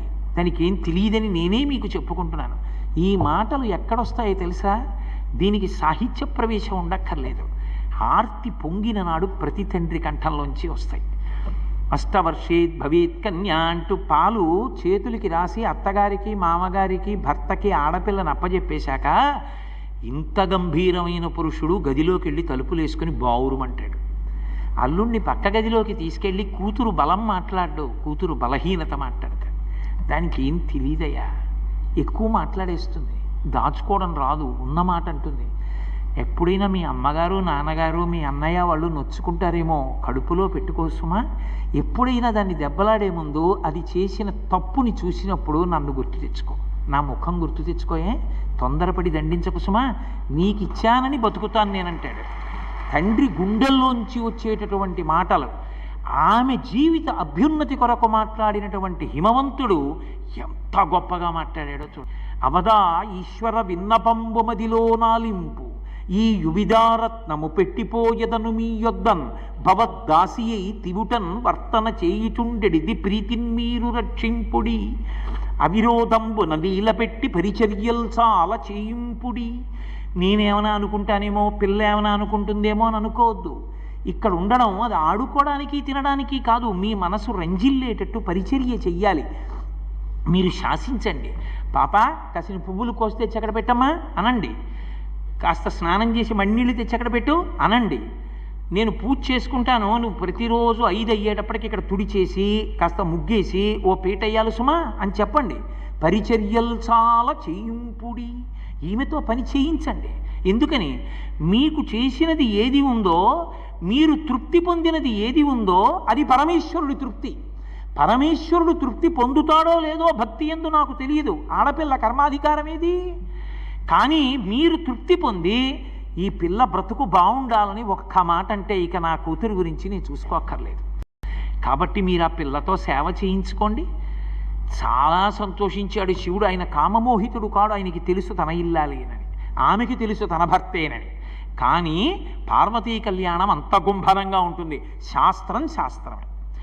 శాస్త్రమర్యాదతో వివాహం జరిగే వరకు తండ్రి పరువు బజారున పడైదు. ఈయన నా పతియే అని ఓరచూపు చూడదు. ఆయన అలా చూడడు. ఆయన ఋషిలా ఉంటాడు. ఆమె పరిచర్య చేయడానికి వచ్చిన వేరొక తండ్రి కుమార్తెలాగే ఉంటుంది. అందుకే బాలగానే సపర్య చేస్తోంది. ఈ సపర్య జరుగుతోంది. ఇలా కొంతకాలం జరుగుతుంటే దేవతలు తొందరపడిపోయారు. పార్వతీదేవి సేవ చేస్తోంది, పరమశివుడు చేయించుకుంటున్నాడు. ఆయన భార్యగా చూడడు, ఆమె భర్తగా చూడదు. ఇద్దరు, ఆమెది కుమార్తె ధర్మం, ఈయనది తపస్వి ధర్మం. ఇద్దరు ఎవరి ధర్మానికి వాళ్ళు కట్టుబడ్డారు. ఈయన తపస్సు చేసుకుంటాడు, ఆవిడ పువ్వులు ఎడుతుంది, నీళ్ళు ఎడుతుంది, పేటేస్తుంది. మన బతుకులు ఎప్పుడు తెల్లారతాయి? తారకాసురుడి మీద యుద్ధం చేసే కొడుకు ఎప్పుడు పుడతాడు వీళ్ళకి?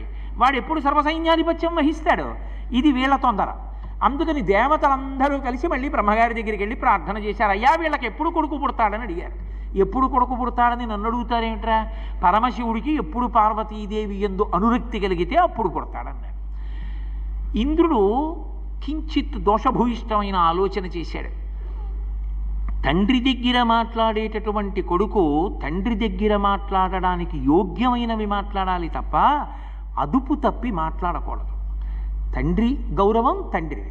తండ్రికి కొడుకు మన్మథుడు. మన్మథుడు తండ్రి మీద బాణం వేయడం ఏమిటి? ఇంద్రుడు తొందరపడిపోయి దేవతారక్షణ కొరకు మన్మథుణ్ణి పిలిచాడు. పిలిచి పురహరునకు అద్రిజకును బరగన్ ప్రభవించునట్టి బలిజుడు అతనించ సంహరించుగాన అద్రికన్యకను పురహరునకు కూర్చి కీర్తి బడయుము మదనా అన్నాడు. ఓ మన్మథ, ఒక్క ఉపకారం చెయ్యి. ఈ పురహరునకు అద్రికన్యకకును అంటే పార్వతీదేవికి పరమశివుడికి పుట్టేటటువంటి కొడుకు ఎవరున్నాడో వాడే తారకాసుర సంహారం చేయగలడు. ఈ వీళ్ళిద్దరికీ కొడుకు పుట్టాలంటే వీళ్ళిద్దరూ ఒకరి యందు ఒకరు అనురక్తులు కావాలి.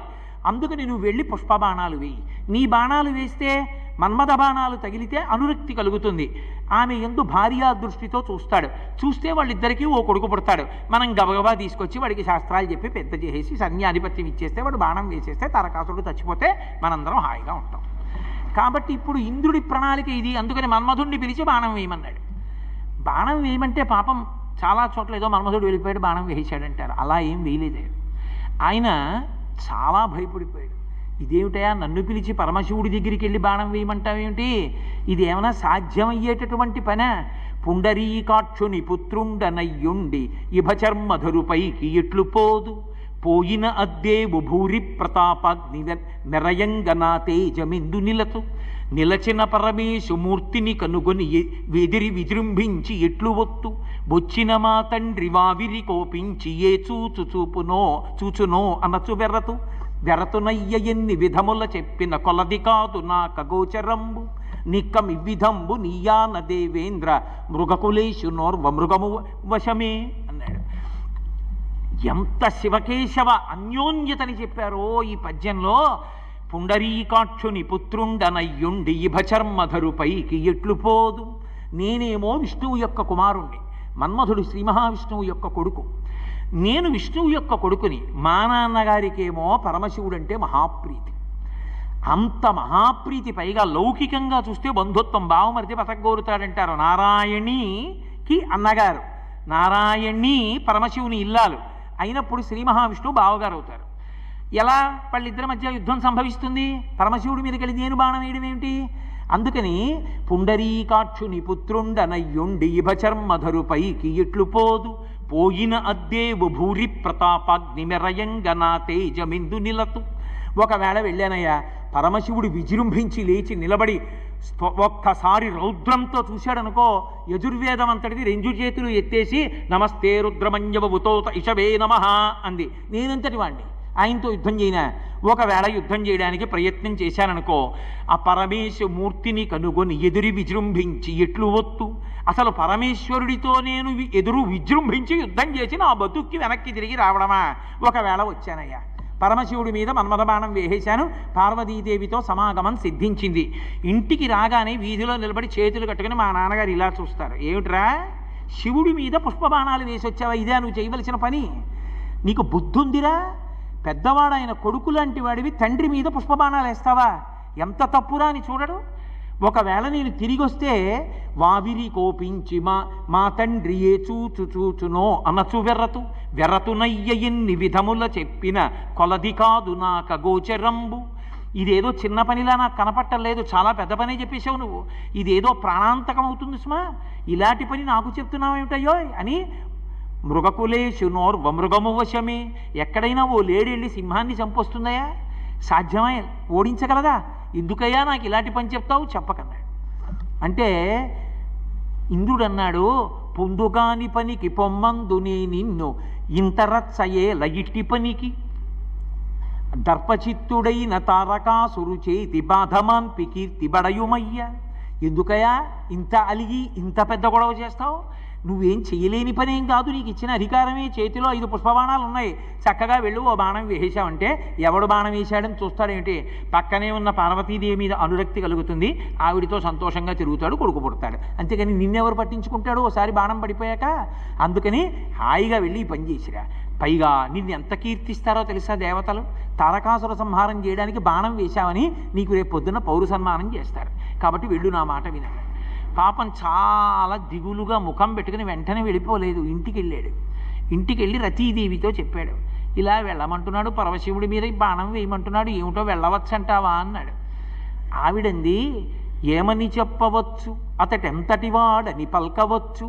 ఈ భూమియు ఆకాశంబు ఆత్మయు అగ్నియున్ జలపూరము ఆత్మ సూర్యుడు చంద్రుడున్ గాలియు సోముడున్ చండభానుడకు సూర్యుడు ఆతడు తాను బ్రహ్మయున్ తామరసాక్షుడున్ అతని తత్వముకానరు నీకు శక్యమే. ఓయి మన్మథుడా, శివుడి మీదకి యుద్ధానికి ఎడతావా? శివుడి మీద పుష్పబాణం వేస్తావా? ఎంత ప్రమాదకరమైన పనికి ఎడుతున్నావు. అసలు అతని గురించి ఏం చెప్పచ్చు? ఆయన ఏమైనా సాధారణమైన ఒక మనిషి అనుకుంటున్నావా బాణం వేయడానికి? ఈ 8గా ఉండేటటువంటి అష్టమూర్తి తత్వంతో ఆయనే పృథివీ, ఆయనే అగ్ని, ఆయనే నీరు, ఆయనే వాయువు, ఆయనే ఆకాశం, ఆయనే సూర్యుడు, ఆయనే చంద్రుడు, ఆయనే యజమాని. అందుకే కంచిలో పృథివీలింగం, జంబుకేశ్వరంలో జలలింగం, అరుణాచలంలో అగ్నిలింగం, చిదంబరంలో ఆకాశలింగం, శ్రీకాళహస్తిలో వాయులింగం, కోణార్కలో సూర్యలింగం, సీతాకుండంలో చంద్రలింగం, కాఠ్మండూలో యజమానులింగం అయ్యాడు. ఇంత పెద్ద స్వరూపాన్ని పొందినటువంటి పరమేశ్వరుడి మీద అగ్ని ముఖంబు పరాపరాత్మకమాత్మ కాలంబు గతి రత్నగర్భ పదము శ్వసనంబు నీ యూర్పు రసన జలేషుండు దిశలు కర్ణంబులు దివము నాభి సూర్యుండు కన్నులు శుక్లంబు సలిలంబు జటలంబు జరదులు చదలు శరము సర్వౌషధులు రోమచయము శల్యంబు లద్రులు మానసం అమృతకరుండు ఛందములు ధాతువులు ధర్మసమితి హృదయమాస్య పంచకము ఉపనిషదాహ్వయంబైన నీరూపు సరసత్వమై శివాఖ్యయై స్వయం జ్యోతి అయ్యొప్పు ఆజ్యమగుచు అని వేదం స్తోత్రం చేస్తుంది. అటువంటి మహానుభావుడి మీదకెళ్ళి బాణం వేస్తావా?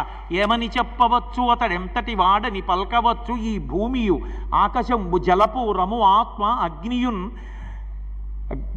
గాలియు సోముడున్ ఆతడు తాను బ్రహ్మయున్ తామరసాక్షుడున్ అతని సాటికి రారు నీకు శక్యమే. 8 మూర్తులుగా ఉండేటటువంటి వాడు భోరంభంశనలో నిలోంబర మహార్నాథో హిమాంసొప్పుమాన్ నిత్యాభాతి చరాచరాత్మకమిదం యస్యైవ మూర్ఛష్టకం నాణ్యకించన విద్యతే విమృశతాం యస్మాత్ పరస్మాత్ విభో తస్మై శ్రీ గురుమూర్తయే నమ ఇదం శ్రీ దక్షిణామూర్తయే అని స్తోత్రం చేస్తారు శంకరులు. అటువంటి పరమశివుడి మీదకి యుద్ధానికి ఎడతావా? నా మాట విను, వెళ్ళకండి. తప్పదు, ఇంద్రుడి ఆజ్ఞ, నేను వెళ్ళవలసిందే అని పాపం బయలుదేరాడు. మన్మధుడేం తెంపరితనంతో వెళ్ళినట్టుగా చెప్పలేదు. వెళ్ళాడు, అనుకూలమైనటువంటి స్థితి కోసం చూస్తున్నాడు. వెనక రావలసిన వాళ్ళు ఏదో వచ్చారు, వసంతాదులందరూను. పార్వతీదేవి దగ్గరగా ఉండి పరమశివుడికి సపర్య చేస్తున్నటువంటి సమయాన్ని లెక్కలో పెట్టుకుని ఆయన పార్వతీదేవి యందు అనురక్తుడవుతాడనేటటువంటి భావన చేత ఆయన దగ్గర ఉన్నటువంటి 5 పుష్పబాణములలో మొదటి పుష్పబాణాన్ని పరమశివుడి మీదకి ప్రయోగించాడు. ఆ బాణం వెళ్ళి ఆయన గుండెల మీద తగిలింది. తగలగానే మనోవికారం కలిగింది. ఏమిటి నాకు మనోవికారం కలిగింది, ఎవరు వేశాడు ఈ బాణమని? నేను తపస్సులో ఉండగా నాకు వికారమును కల్పించిన వాడెవరు? పుత్ర సదృశుడు నా మీద బాణం వెయ్యొచ్చా? ఇలా తండ్రికి కామం కలిగేటట్టుగా కొడుకు ప్రవర్తించచ్చా? ఇంకంతకన్నా నేను అనకూడదు. ఇది పరమశివుడి ఆగ్రహానికి కారణమైంది. ఒక్కసారి తేరిపారి చూశాడు. పొదల మాటను ధనస్సు పట్టుకుని 2వ బాణ ప్రయోగానికి సిద్ధపడుతున్నాడు. అంతే, 3వ కంటి రెప్ప పైకెత్తాడు. భుగభుగమను పెనుమంటలు భగభగమని మండనంత బ్రహ్మాండంబుల్ దిగుదిగులు దిగులు దిగులన తెగిమరుపై చిచ్చు కన్ను దేవుడు విచ్చెన్. ఒక్కసారి బ్రహ్మాండం అంతా భగ్గుమంది మంట. ఆ మంట ఒక్కసారి ముద్ద కట్టి వెళ్ళి మన్మధుడి మీదకి వెళ్ళేటప్పటికి బూది కుప్పై కింద పడిపోయాడు. కింద పడిపోయిన తర్వాత ఆ మంట ఇంకా చెలరేగి రేగింది పైకి. అప్పుడు దేవతలందరూ వచ్చి స్తోత్రం చేశారు, ఈ అగ్ని అందరినీ కాల్చేస్తుంది, ఈశ్వర దాన్ని అణిచిపెట్టమన్నారు. ఇక విడిచిపెట్టేసినటువంటి అగ్నిని ఆపడం కుదరదు. అందుకని దీన్ని బడబాగ్ని అన్న పేరుతో సముద్రం లోపల ఉంచుతాను. ఎప్పుడు లోకం ధర్మం తప్పి భోగముల యందు అనురక్తి పెరుగుతుందో అప్పుడు సముద్రంలోంచి పైకొస్తుందన్నాడు. అది ఉప్పెన అని మనం పిలుస్తున్నాం. భారతదేశానికి సునామీ రాదు. ఎందుకని అంటే ఇక్కడ వేదధర్మం ఉంది. ఇంకా వేదం చదువుకున్న వాళ్ళు ఉన్నారు, యజ్ఞయాగాది క్రతువుల మీద నమ్మకం ఉన్నవాళ్ళు ఉన్నారు, రామాయణ భారత భాగవతాది గ్రంథములను చదువుకుంటున్న వాళ్ళు ఉన్నారు. తెల్లవారి లేస్తే శంకరాచార్యుల వారు తెచ్చినటువంటి శివలింగాలకు అభిషేకాలు జరుగుతున్నాయి. 7 కొండలెక్కి వెంకటరమణుడు కాపాడుతూనే ఉన్నాడు. ఉండగా మనకెందుకు ఆపదొస్తుంది? అందుకే ఈ దేశానికి సునామీ రాలేదు. వస్తుందనుకున్నా తప్పిపోయింది. కాబట్టి ఆ బడబాగ్ని రూపాన్ని పొంది పరమశివుని 3వ కంటిలోంచి వచ్చినటువంటి మంట సముద్ర గర్భంలోకి వెళ్ళింది. ఇక్కడ పాపం ఆ మన్మధుడు కాలి బూడిదైపోయాడు.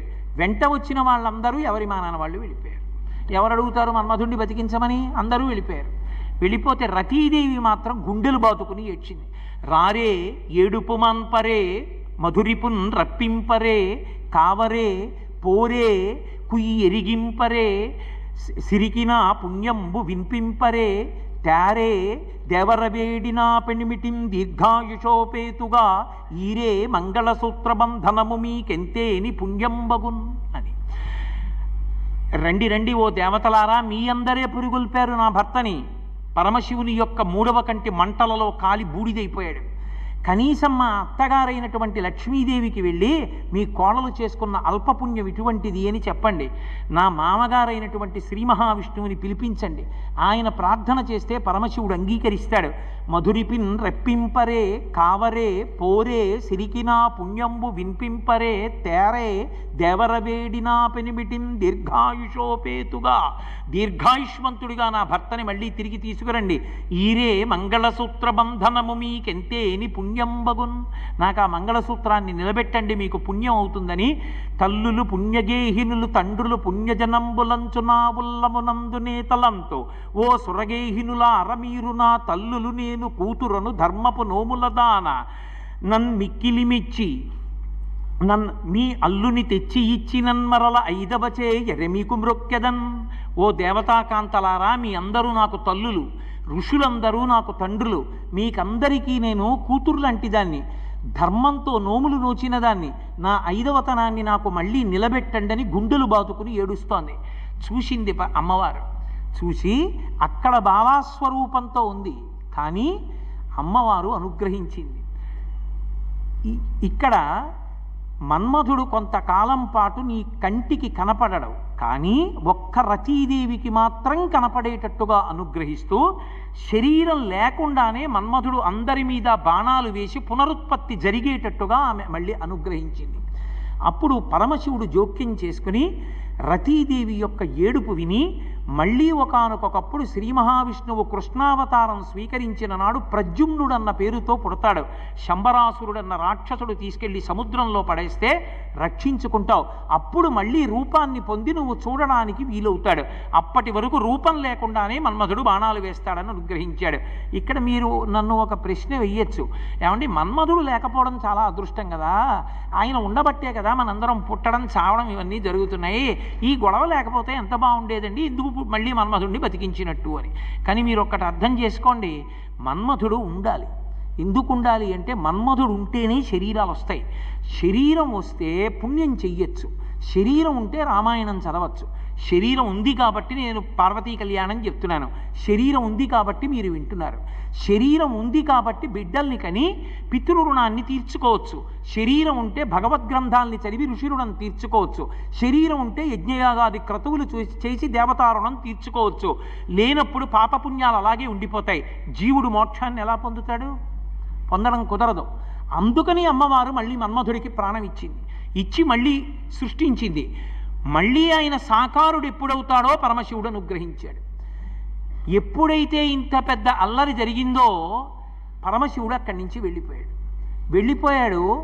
ఆ హిమవంతుడికి తెలిసింది పరమశివుడు వెళ్ళిపోయాట, నా కూతురు సపర్య చేస్తున్నప్పుడు నా కూతురు ఎందు అనురక్తుడు కావాలనే మన్మధుడు బాణం వేశాట, మూడో కన్ను తెరిచాట, ఇంత పెద్ద గొడవ అయిందిటని తెలిసి అంతన్కొండలరాదు నెమ్మనములో ఆవర్తనాలించి వే సంతాపం వన చిన్నబోయిచని సర్వేశ్వరుం కానక అచ్చం తాందోళ విచారయైన తనయం తావేగ గొంపోయే ఆ కన్యారత్నము తండ్రి తొట్టుకొని తనంగానే సీతాద్రికిన్.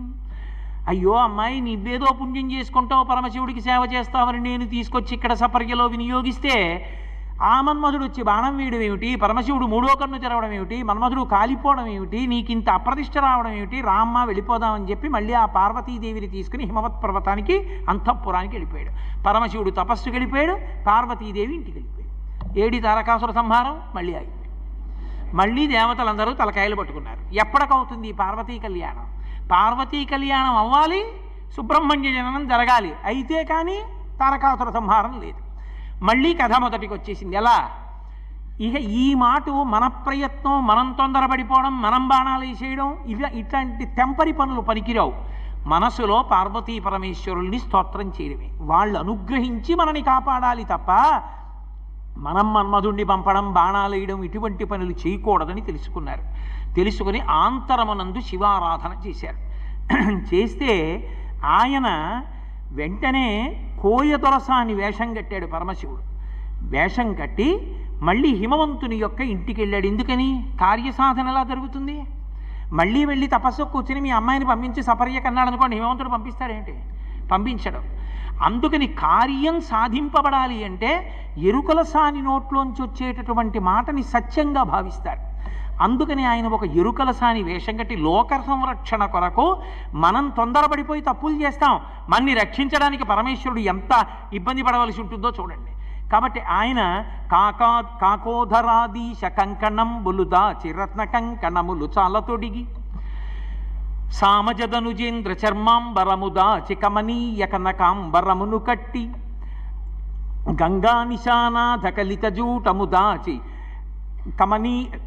కమనీయమగు ఒక కొప్పు కట్టి ఆయన ఆ ఒంటికంతటికి కూడా పావులు కంకణాలుగా పెట్టుకుంటాడు. ఆ పెట్టుకునే కంకణాలన్నీ తీసి పక్కన పెట్టేశాడు. కాకోధరాదీశ కంకణం బులుదాచి రత్న కంకణములు చాలా తొడిగి రత్నాలతో కూడుకున్నటువంటి కంకణాలు వేసుకున్నాడు. వేసుకుని దానితో పాటుగా ఆయన కట్టుకునేటటువంటి బట్ట ఒకటి ఉంటుంది. అది సామజదనుజేంద్ర చర్మాంబరముదాచి కమనీయ కనకాంబరమును కట్టి ఏనుగు తోలు ఆయన బట్ట కింద కట్టుకుంటాడు. అంటే పరమశివుడికి పట్టుబట్టలు ఉండవా అండి? ఆయన అలా ఏనుగు తోలే కట్టుకుంటాడా అండి అని అనుకోకండి. ఆయన ఏనుగు తోలు కట్టుకోవడం వెనక ఒక మర్మం ఉంది. కాశీపట్టణం ఆయనకి అత్యంత ప్రీతిపాత్రమైనటువంటి క్షేత్రం. గజాసురుడు అనేటటువంటి రాక్షసుడు అక్కడికి వెళ్ళి కాశీపట్టణాన్ని అంతటినీ ధ్వంసం చేసే ప్రయత్నం చేశాడు. ఆగ్రహం వచ్చి తపస్సమాధిలో ఉన్న పరమశివుడు లేచొచ్చి వీడితో పెద్ద యుద్ధం కూడా ఏమిటని త్రిశూలంతో పొడిచి పైకెత్తి ఆయన త్రిశూలం మీద ఉండగా దాన్ని పక్కన పెట్టుకుని మళ్ళీ తపస్సమాధిలో కూర్చున్నాడు. ఈ త్రిశూలానికి గుచ్చుకుని నెత్తురోడిపోతున్నటువంటి ఆ గజాసురుడు పరమశివుణ్ణి సామవేదగానంతో ప్రీతి చెందేట్టు చేశాడు. ప్రీతి చెందిన పరమశివుడు తలెత్తి చూసి నీకేం కావాలన్నాడు. నా తోలు వాసన రాకూడదు, అది ఎప్పుడూ నెత్తురోడుతూ ఉండాలి, మీరు నా తోలు కట్టుకోవాలి, కట్టుకుని ఈ కాశీపట్టణంలో కృత్తివాసేశ్వరుడు అన్న పేరుతో నా చర్మం కట్టుకున్నటువంటి వాడవై ఏనుగు యొక్క పృష్ఠభాగం ఎలా ఉంటుందో అటువంటి శివలింగంగా వెలియాలని అడిగాడు. అందుకే ఇప్పటికీ ఏనుగు పృష్ఠభాగం ఎలా ఉంటుందో అలా ఉంటుంది కాశీలో ఉన్న కృత్తివాసేశ్వర లింగం. మహానుభావుడు పరమదయామయుడు కనుక గజాసురుని యొక్క చర్మాన్ని తన ఒంటికి కట్టుకున్నాడు. అందుకుని ఏనుగు చర్మం కట్టుకుంటాడు తప్ప కట్టుకోవడానికి పట్టుబట్ట లేనివాడై కాదు ఆయన కట్టుకునేది. కాబట్టి ఆయన ఆ ఏనుగు చర్మంతో వెడితే పరమశివుడు వచ్చాడని గుర్తుపట్టేస్తారు, ఎరుకల సానిగా వెళ్ళాలి. అందుకని ఆ కట్టుకు సామజదనుజేంద్ర చర్మాంబరముదాచి కమనీయ కనకాంబరమును కట్టి ఎర్రటి పట్టుబట్టోటి కట్టుకున్నాడు. గంగా నిశానాథ కలిత జూటముదాచి కురువెంట్రుకలు కల కొప్పు కట్టి ఆ గంగమ్మతో తడిసిపోయినటువంటి జుత్తుతో ఎర్రటి జుత్తుతో ఉంటాడు. అరుణజటేశ్వరుడు అని పేరు, అందుకే ఆయన జుత్తు ఎర్రగా ఉంటుంది. ఆ ఎర్రగా ఉన్న జుత్తు కొప్పు ఇలా కొప్పు కట్టుకుని ఉంటే దాని మధ్యలో బిందెలే కన్న ఉంటుంది, అందులో గంగమ్మ ఉంటుందిట. ఉంటే ఆయన తాండవం చేస్తూ ఉంటే ప్రదోష వేళలో నెత్తి మీద బింది పెట్టుకుని తాండవం చేస్తే నీళ్లు ఎలా కదులుతాయో అలా కదులుతూ ఉంటుందిట. రావణాసురుడు దర్శనం చేసి స్తోత్రం చేశాడు. జటాటవీగలజ్జల ప్రవాహ పావిత స్థలే గడేవలంబ్యలంబితం భుజంగ తుంగమాలికం ఢమఢమఢమఢమన్ నినాదమడ్డవర్వయం చకార చండ తాండవం తనోతున శివ శివం అని ఆయన తాండవం చేస్తున్నప్పుడు జటాకటాహ సంభ్రమ భ్రమం విలింప నిర్జరీ విలోల వీచి వల్లరీ విరాజమానమూర్ధని ధగద్ధగద్ధగద్ధగజ్వలల్లలాట పట్టపావకే కిశోర చంద్రశేఖరే రతి ప్రతిక్షణం మమ అగర్వ సర్వమంగళా కళాకదంబ మంజరీరథ ప్రవాహ మాధురీ విజృంభణా మధువ్రతం స్మరాంతకం పురాంతకం భవాంతకం గజాంతకాంతకాంతకం తమంతకాంతకం భజే అంటాడు. ఆయన తాండవం చేస్తున్నప్పుడు బిందెలో నీళ్లు తిరిగినట్టు తిరుగుతుంటుంది ఆ గంగమ్మ. ఆ గంగతో కూడుకున్నటువంటి కొప్పు చూస్తే కనిపెట్టేస్తారు పరమశివుడు వచ్చాడని. అందుకని గంగా నిశానాథ కలిత జూటముదాచి కురువింట్రుకలు కల కొప్పు కట్టి ఆ సోది చెప్పేవాళ్ళు ఓ పక్కకు ఓ కొప్పు వేసుకుంటారు గోదాదేవిలే, అలా ఓ పక్కకు ఓ కొప్పు కట్టాడు. కొప్పు కట్టి ఆయన ఆ సోది చెప్పడానికి వెడుతూ పావకరాజిత పాలభాగము దాచి తిలకంబుతో పాలమమర చేసి ఆయన లలాట భాగమునందు మూడవ కన్ను ఉంటుంది. మూడవ కన్ను చూస్తే గుర్తు పరమశివుడిని త్రినేత్రుడని. అందుకని మూడవ కన్ను పక్కకి తప్పించి దాని బదులు పెద్ద కుంకం బొట్టు ఒకటి పెట్టుకున్నాడు. సోది చెప్పేవాళ్ళు ఇంత బొట్టు ఏం పెట్టుకోరు, ఇక్కడి నుంచి ఇక్కడి వరకు సరిపోయేటట్టు ఓ పెద్ద రూపాయి కాసంత బొట్టు ఒకటి పెట్టుకుంటారు. అందుకని అంత పెద్ద కుంకం బొట్టు ఒకటి పెట్టుకున్నాడు. పెట్టుకుని త్రిశూల హస్తంబు దాచి చేత సజ్జయమర విభూతి దాచి పసుపు పూసి త్రిశూల హస్తంబు దాచి చేత పూల సజ్జయమర వెలది మేనకల్గు వీరుడు వెలది అయి ఎరుక ఎరుకయనచు ఎగుదించే. చేతిలో ఎప్పుడూ త్రిశూలం పట్టుకునేటటువంటి పరమశివుడు త్రిశూలాన్ని పక్కన పెట్టేసి ఓ పూలబుట్ట ఒకటి చేత్తో పట్టుకుని శరీరార్ధ భాగమునందు పార్వతీదేవి ఉండేటటువంటి పరమశివుడు పూర్తిగా ఆడదానిగా మారిపోయి సోది చెప్పేటటువంటి ఆడదానిగా వెలది ఆ ఎరుక ఎరుకయనచు ఎగుదించే. ఎరుక చెప్తానమ్మా ఎరుక అంటూ బయలుదేరి హిమవంతుని యొక్క అంతఃపురానికి వచ్చాడు. ఆ హిమవంతుడు మేనకాదేవి తీసుకొచ్చి పరమశివుణ్ణి కూర్చోబెట్టి అసలే ఏమిటో పిల్ల ఇలా అయిపోయింది, ఆ పరమశివుడి దగ్గరికి పరిచర్యకి పంపించాం, ఆ మన్మధుడు మానం వేశాడు, ఆయనకి కోపం వచ్చింది, ఆయనటో వెళ్ళిపోయాడు, పిల్ల ఇంటికి వచ్చేసింది, బెంగబెట్టుకుంది, ఏమిటో ఈ అల్లరంతా, ఈ పిల్లకి పెళ్ళి ఎప్పుడవుతుంది, ఏమిటి ఇలా జరిగింది ఏమిటని పాపం వాళ్ళు తలలు పట్టు కూర్చుని ఉన్నారు. సోది చెప్పిస్తే జరగబోయేటటువంటిది చెప్తుంది కదా అని చెప్పి తీసుకొచ్చి కూర్చోబెట్టి ఏం జరుగుతుందో చెప్పమ్మా అని అడిగారు. ఆ వచ్చినటువంటి సోది చెప్పేటటువంటి రూపంలో ఉన్న పరమశివుడు అమ్మవారి గురించి చెప్పాడు. కువలయలోచన కొన్నిది నంబులు కొండల రాజింట నుండగలదు ఉండి నువిధిలతో కూడి వనంబునకేగి శివునకై తపమర్ది చేయగలదు తపమర్ది చేసిన తరలాక్షి నిన్ను గూర్చి మీనాంక వైరియుమెచ్చగలడు మెచ్చి సంభావించి నీ తండ్రి ఇంటను వేడుక నిన్ను పెండ్లి ఆడగలడు. పెండ్లి ఆడి శివుని అర్ధాంగలక్ష్మివై అఖిల భువన రాజ్య సంపదలు కలిగి మోములారుగలగు బాలునికని మోదముననుండగలవువో ధవళనేత్ర అన్నాడు. కువలయలోచన కొన్నిది నంబులు కొండల రాజింటనుండగలదు. ఈ పిల్ల నల్ల కలువలు ఎలా ఉంటాయో అటువంటి కన్నులున్నటువంటి ఈ పిల్ల కొంతకాలమే ఈ కొండలరాజైనటువంటి హిమవంతుని యొక్క ఇంట్లో ఉంటుంది. ఉండి కొంతకాలం అయిపోయిన తర్వాత ఈ పిల్ల అరణ్యానికి వెళ్ళి తపస్సు చేస్తుంది. ఆ తపస్సుకి మీనాంకవైరియు మెచ్చగలడు. మీనాంకవైరి అంటే మన్మథ శత్రువైనటువంటి పరమశివుడు మెచ్చుకుని ప్రత్యక్షం అవుతాడు.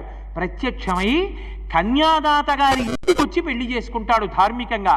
అందుకని ఈ హిమవంతుని ఇంట్లోనే పార్వతీ కళ్యాణం జరుగుతుంది. జరిగిన తరువాత ఈ పిల్ల అఖిల భువన రాజ్య సంపదలు కలిగి సమస్త బ్రహ్మాండములకు అధినేత్రి అవుతుంది. అయి 6 ముఖములు కలిగినటువంటి పిల్లవాడికి తల్లి అవుతుంది. ఆ పిల్లవాడు దేవతా సైన్యానికి ఆధ్యక్షం వహించి తారకాసుర సంహారం చేస్తాడు. కాబట్టి బెంగపెట్టుకోవలసిన అవసరం లేదమ్మా, పరమశివుడి గురించి తపస్సు చెయ్యి అన్నాడు. అనేటప్పటికీ ఈ పిల్ల నేనైతే పరమశివుడి గురించి తపస్సు చేస్తాను అని తపస్సుకు బయలుదేరితే మేనకాదేవి వెంటపడి, అమ్మ తపస్సు అంటే భయంకరంగా ఉంటుంది, ఉపవాసాలు చెయ్యాలి, ఎక్కడో అరణ్యంలో కూర్చోవాలి, మంచులో నించోవాలి, అగ్నిహోత్రంలో నించోవాలి, వర్షంలో తడిచిపోవాలి, శరీరం సొక్కిపోతుందమ్మా, ఇంత లావణ్యంతో ఉండే పిల్లవి వెళ్ళవద్దని వెంటపడింది. వెళ్ళవద్దు అంది. కాబట్టి ఉమా అంటే తపస్సుకి వెళ్ళవద్దు. ఆ మేనకాదేవి చేత తపస్సుకి వెళ్ళవద్దు అని ప్రార్థన చేయబడినటువంటి పిల్ల కనుక ఆమెకి ఉమా అని పేరొచ్చింది. వెళ్ళి ఇది పగలని ఇదిరేయని ఇది చలి ఇది ఎండ వాన ఇది అని సతిత మనమున్నత లపక పదపడిక లంబు సలిపె పరమత పంబున్. ఇది చలి, ఇది ఎండ, ఇది పగలు, ఇది రాత్రి, ఇది వాన అని చూడకుండా చాలా కాలం ఆ తల్లి అపర్ణ అయి తపస్సు చేసింది. అపర్ణ అంటే ఆకులు కూడా తినడం మానేసింది. కొన్నాళ్ళు ఆకులే తినేది. పరమశివుడు బాహ్య సౌందర్యాలకి లొంగేవాడు కాడు, అంతఃసౌందర్యానికి లొంగుతాడు. కాబట్టి ఆ తల్లి గర్భలా అయిపోయింది సన్నగా. అంత తపస్సు చేస్తుంటే ఆమె యొక్క వైభవాన్ని, ఆమె యొక్క పాతివ్రత్యాన్ని, పరమశివుని యందు ఆమెకున్న అనురక్తిని లోకానికి చాటి చెప్పడానికి పరమశివుడే బ్రహ్మచారి రూపం వేసుకొని వచ్చాడు. వచ్చి ఆ తనరు ముమ్మారు చుట్టిన దర్భముంజితో పలమిరుంగు చక్కని గోచితోడ మొలనున్న ధవళంపు చిన్ని వస్త్రముతోడ వెలుపల పెట్టిన వెలిజన్నిదములతోడ.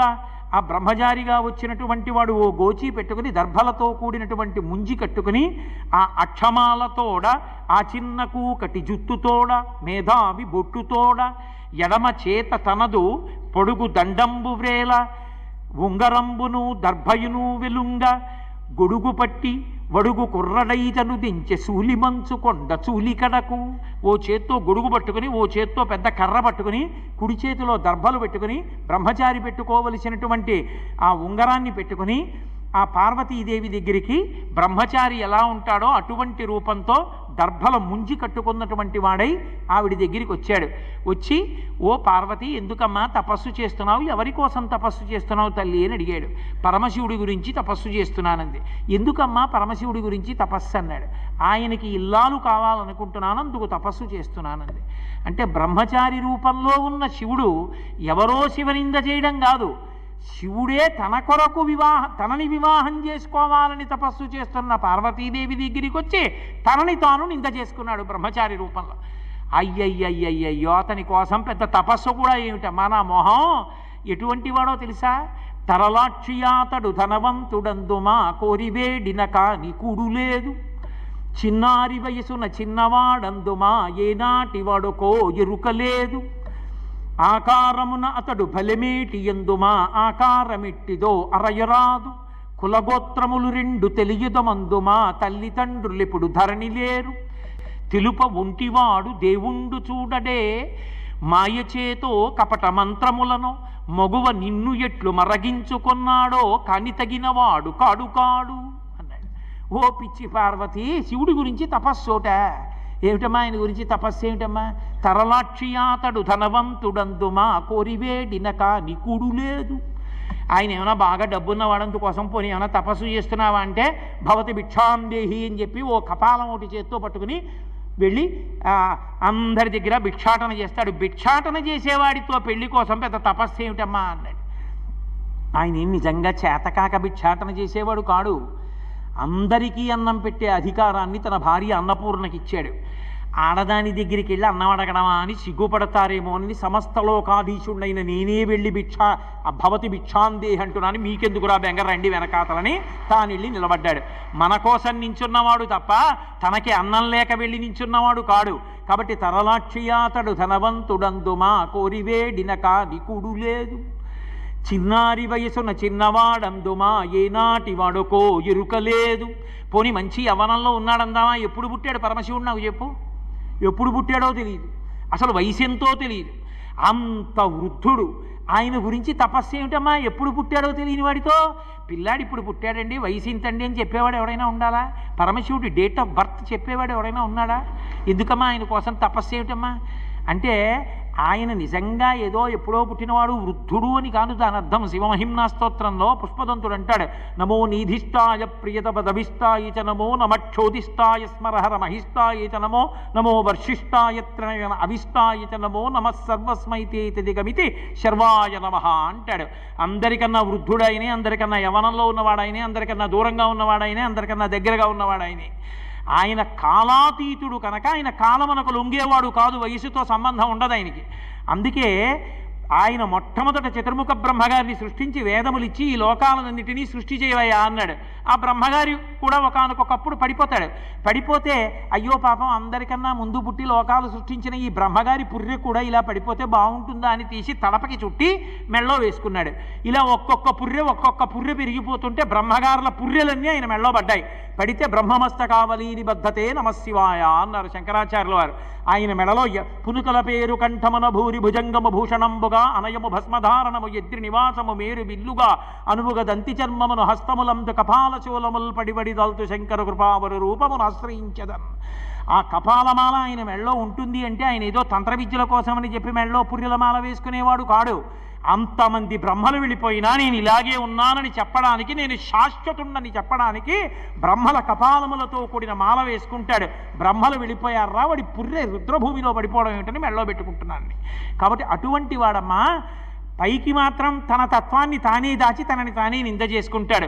చిన్నారి వయసున చిన్నవాడందుమా ఏనాటి వాడుకో ఎరుకలేదు, ఇతడు ఆకారమున అతడు బలిమేటి ఎందుమా ఆకారమిట్టిదో అరయరాదు. అసలు శివుడు ఈ రూపంలో ఉంటాడని చెప్దామంటే ఏమిటి ఆయన రూపం? అరూపరూపి అని పేరు ఆయనకి. రూపం ఉందా అంటే శివలింగం, రూపం లేదా అంటే ఓ రూపం ఉంది. దానికి కళ్ళు ఎక్కడ, ముక్కు ఎక్కడ, చెవులు ఎక్కడ?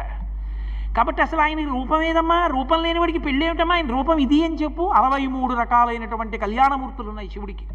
ఏదైనా రూపం ఎవరిని చేసుకుంటావు? రేపు పొద్దున్న ఏ రూపాన్ని చేసుకోవాలి? ఏమిటి అటువంటి వాడితో పెళ్ళి ఏమిటమ్మా? అది కాదు దాని అర్థం.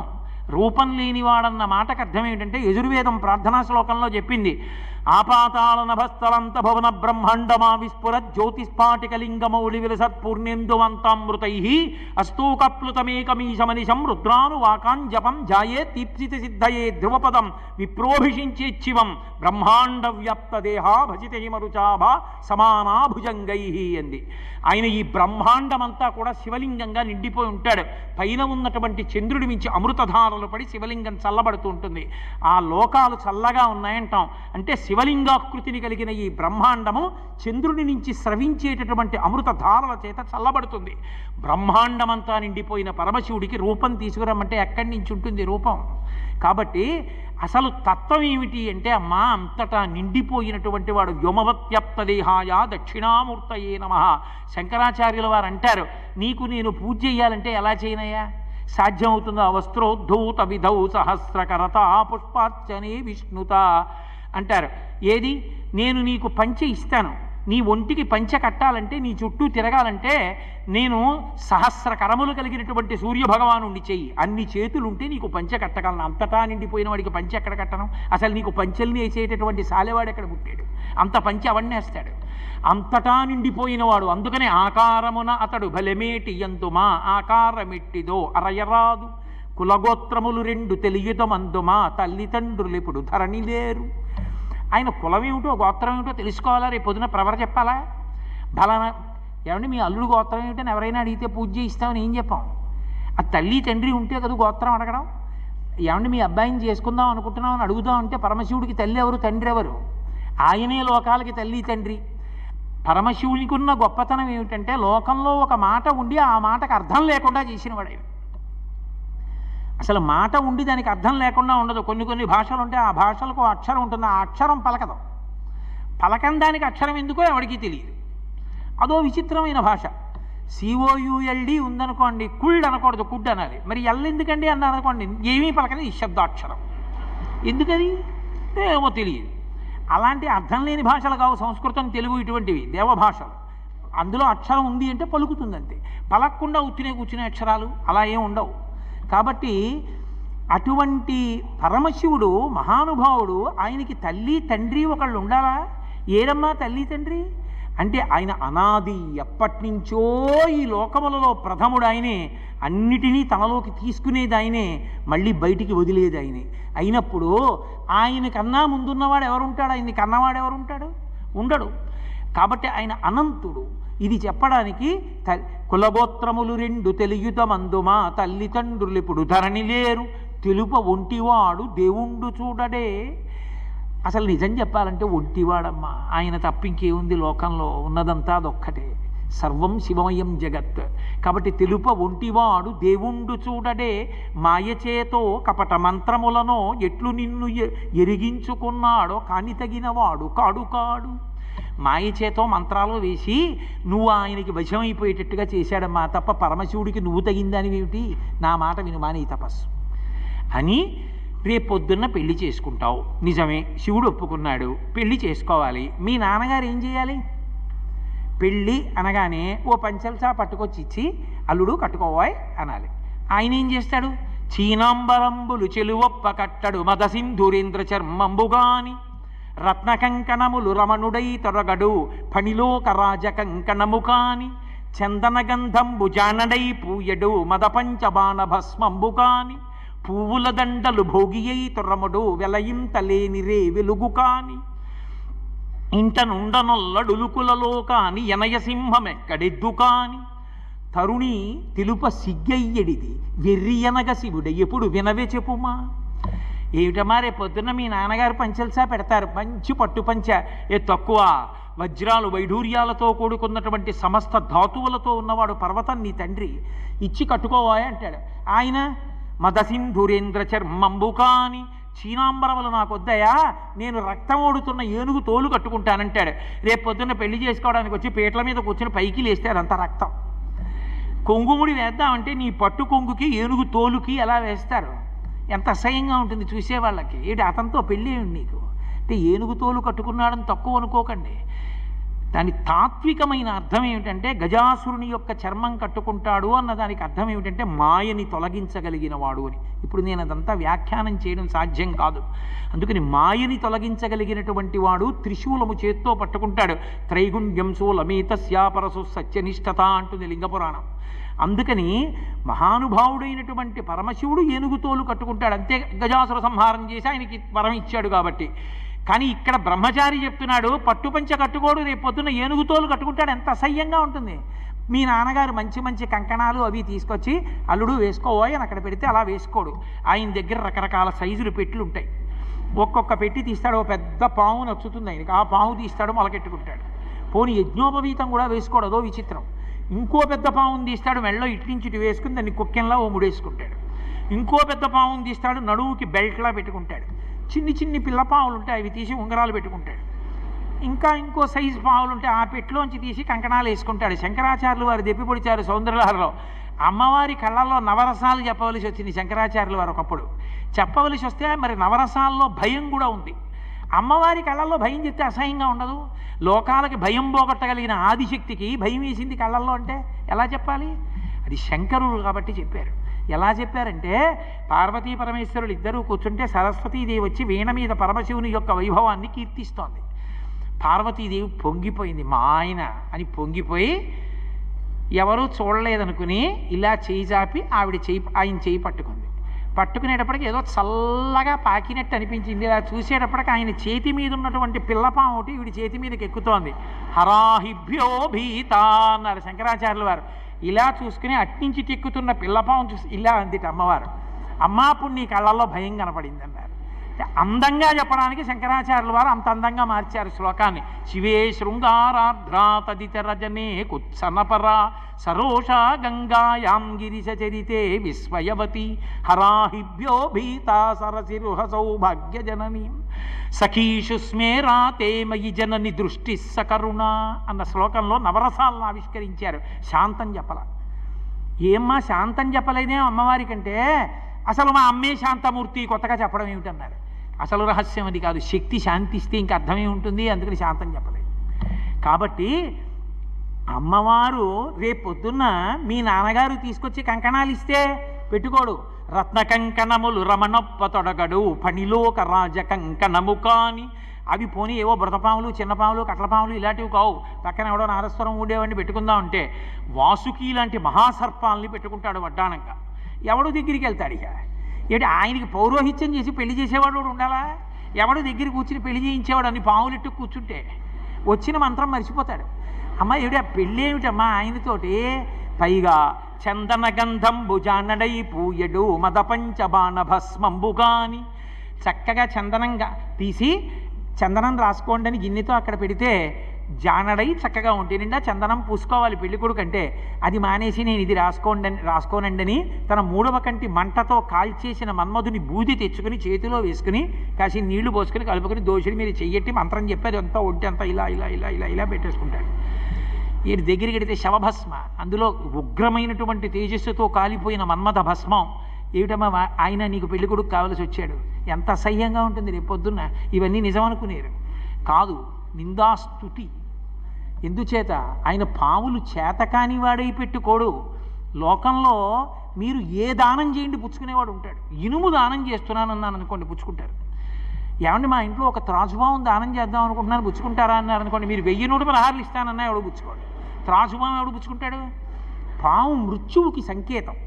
ఆయనకి పాములు ఆభరణములంటే మృత్యువు ఆయనకు ఆభరణం. ఆయన్ని ఏం చేయలేదు. ఆయన యమధర్మరాజు గుండెల మీద తన్ని చంపేశాడు యముణ్ణి. కాముణ్ణి కాల్చినవాడు యముణ్ణి చంపినవాడు పరమశివుడు ఒక్కడే. అందుకే శంకరాచార్యులు వారు శివానందలహరి చేస్తే వక్షస్థాడనమంతకస్య కఠినాపస్మార సంవర్ధనం భుభృత్పర్యటనం నమత్సురశిర కోటీర సంఘర్షణం కర్మేదం మృదులస్య తావక పదద్వంద్వస్య గౌరీపతే మచ్చేతో మణిపాదుకా విహరణం శంభో సదాంగీకురు అన్నారు. ఈశ్వర యమధర్మరాజు వక్షస్థలం మీద తనినప్పుడు మీ కాలు ఎంత సొక్కిపోయిందో నా మనస్సన్న మణిపాదుక తొడుక్కోండి అన్నారు.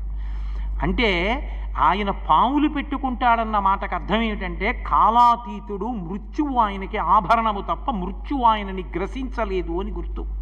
కాబట్టి అమ్మ పనిలో కరాజకంకణము కాని ఆయన చందనం రాసుకోకుండా ఆ మదపంచబాణ భస్మంబు కాని మన్మథ భస్మం పూసుకుంటాడు అంటే అందరి కోర్కెలు తీర్చగలిగిన వాడు తప్ప తనకొక కోరిక ఉండి తీరక ఏడిచేవాడు ఆయన కాదు. అందుకనైన భస్మ అంటే శాశ్వతమైనటువంటి వాడై ఉంటాడు. ఓం నమో భగవతే సదాశివాయ సకలతత్వ విదూరాయ సకల లోకైక కర్త్రే సకల లోకైక హర్త్రే సకల లోకైక సంహర్త్రే సకల లోకైక సాక్షిణే సకల నిగమ గుహ్యాయ సకల లోకైక వరప్రదాయ సకల దురితార్తి భంజనాయ సకల జగదభయంకరాయ శశాంఖశేఖరాయ శాశ్వత నిజామాసాయ నిరామాసాయ నిరాభాసాయ నిరాతంకాయ నిష్కలంకాయ నిష్ప్రపంచాయ నిర్ద్వంద్వాయ నిస్సంగాయ నిర్మమాయ నిర్మలాయ నిర్గుణాయ నిరుపమ విభవాయ నిత్యశుద్ధ బుద్ధ పరిపూర్ణ సచ్చిదానందద్వైత పరమ ప్రకాశాయ పరమశాంత ప్రకాశాయ తేజోమయాయ తేజోధిపతయే జయ జయ జయ రుద్ర మహారుద్ర మహారుద్ర వీరభద్రావతార మహాభైరవ కాలభైరవ కల్పాంత భైరవ కపాలమాలాధర ఖట్వాంగ ఖడ్గశూల చర్మ ధర మృడ మృత్యుంజయ త్రయంబక సదాశివ పరమశివ నమస్తే నమస్తే నమస్తే నమః అని కవచం స్తోత్రం చేసిందంటే మహానుభావుడైనటువంటి వాడు అందరినీ అనుగ్రహించగలిగినటువంటి అఘోర రూపములున్నవాడే తప్ప ఆయన కోరికలతో కాలిపోయేవాడు కాదు. అటువంటి వాడు కాబట్టి కాముణ్ణి కాల్చినవాడమ్మా. అది లోపల స్తోత్రం. పైకి చందనం రాసుకోడు, ఆ మన్మథ భస్మ రాసుకుంటాడమ్మా అని పైకి. ఇంకొక మాట చెప్పాడు, పువ్వుల దండలు భోగి అయి తురమడు వెలయింతలేని రే వెలుగు కాని పూలదండ వేసుకుని ఉండాలి పెళ్లి కొడుకు చక్కగా. పెళ్లి కొడుకుని చేసిన దగ్గర నుంచి మెళ్ళో పూలదండ ఉండాలి. అసలు నిజానికి ఎప్పుడూ పూలదండ ఉండాలి. పూలదండ ఉండేలా ఉంటే కదూ వేసుకోవడం. తడిసి ముద్దయిపోయిన పూలదండ ఎక్కడ వేసుకుంటాం, కుదురుతుందా? కాబట్టి దాన్ని కళ్ళకు అద్దుకుని అక్కడ పెట్టుకోవడం. కాబట్టి పూలదండ ఎప్పుడూ మెళ్ళో ఉండాలి. శ్రీరామాయణం బాలకాండలో ఓ మాట చెప్తారు, నాకుండలి నామకుటి నాస్రగ్వి నాల్పభోగవాన్ నా హస్తాభరణో నాపి విద్యతే నాప్యనాత్మవాన్. తలపాగా చుట్టుకోకుండా, మెళ్ళో పూలదండ వేసుకోకుండా, చందనం రాసుకోకుండా, సువాసన భరితంగా ఎప్పుడూ సంతోషంగా ఉండకూడదు అని. కాబట్టి ఆయన మెళ్ళో పూలదండ వేసుకోవాలి. రేపు పొద్దున్న పెళ్ళికొడుకు అంటే పూలదండ వేసుకోమంటే పూలదండ వేసుకోడు. ఏం వేసుకుంటాడో తెలుసా? 5 రూపాయలు పెట్టి కొనుక్కోవడానికి సాధ్యంగాని రాత్రిపూట వెలుగుంటుంది చంద్రబింబం. ఆ తదీనాటి చంద్రరేఖ తెచ్చి కొప్పులో ఇక్కడ పెట్టుకుంటాడు. చంద్రరేఖ ఇక్కడ ఉంటుంది, పెద్ద కొప్పు పెట్టుకుంటాడు. కాబట్టి కిరీటం పెట్టుకోడు. ఏం బాగుంటుందమ్మా? చక్కగా ఏదో దువ్వుకుని సంపంగి నూనె రాసుకుని ఏదో కిరీటం పెట్టుకుని చక్కగా పెళ్ళికి కూర్చుంటే పెళ్లి కొడుకు చూడముచ్చటగా ఉంటాడు. లేదా చక్కగా నొక్కులు జుత్తుతో ఉండాలి. అది మానేసి ఏమిటి ఆ జుత్తు ఏమిటి, అందులో ఓ చంద్రవంక ఏమిటి ఇలా పొడుచుకొచ్చి రేపు పొద్దున జీలకర్ర బెల్లం పెట్టమంటే నీ చెయ్యి ఎడితే చల్లగా ఉంటుంది, చేతి గుచ్చుకుంటుంది. ఏమిటమ్మా పెళ్లి కొడుకు ఎక్కడ దొరికాడమ్మా నీకు? అది కాదు దాని అర్థం. చంద్రుడు శుక్లపక్ష కృష్ణపక్షములన్న పేరుతో పెరుగుతాడు, తరుగుతాడు. దానిలో కాలం వెళ్ళిపోతుంది.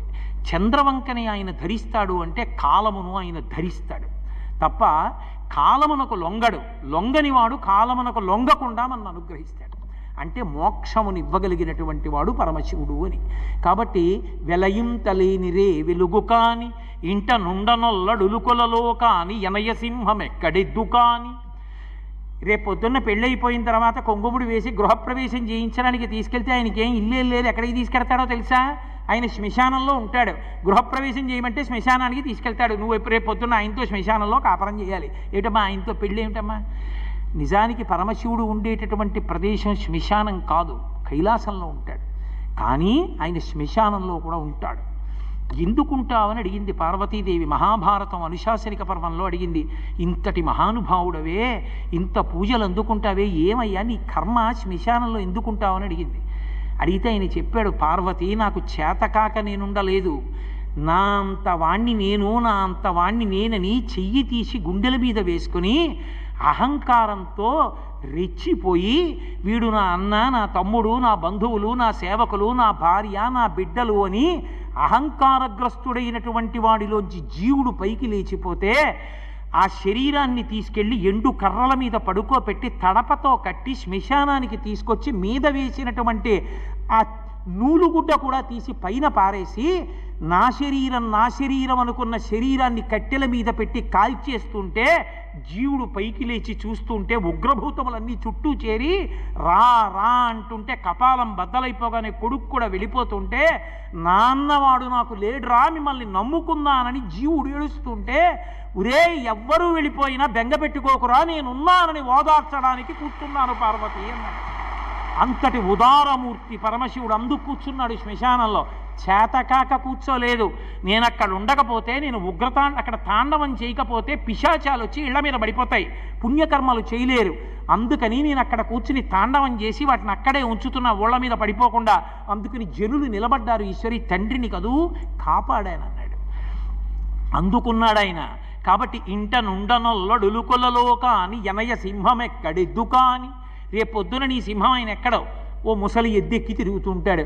ఆయనకి చేతకాక ఎద్దెక్కలేదు. వృషభము అంటే 7 కొండల్లో ఒక కొండ వృషభాద్రి. వృషభము అంటే ధర్మం. ఆయన ధర్మాన్ని అధిరోహించి తిరుగుతూ ఉంటాడు. ఎక్కడ ధర్మం ఉంటుందో అక్కడ శివానుగ్రహం ఉంటుంది. కాబట్టి ఆయన ధర్మాన్ని అధిరోహించి తిరుగుతాడు. అందుకే సింహం ఎక్కడమ్మా? రేపొద్దున్న ఎద్దునెక్కి తిరుగుతాడు. అంటే ఆంతరముగా ధర్మమును అధిరోహించి తిరుగుతాడు.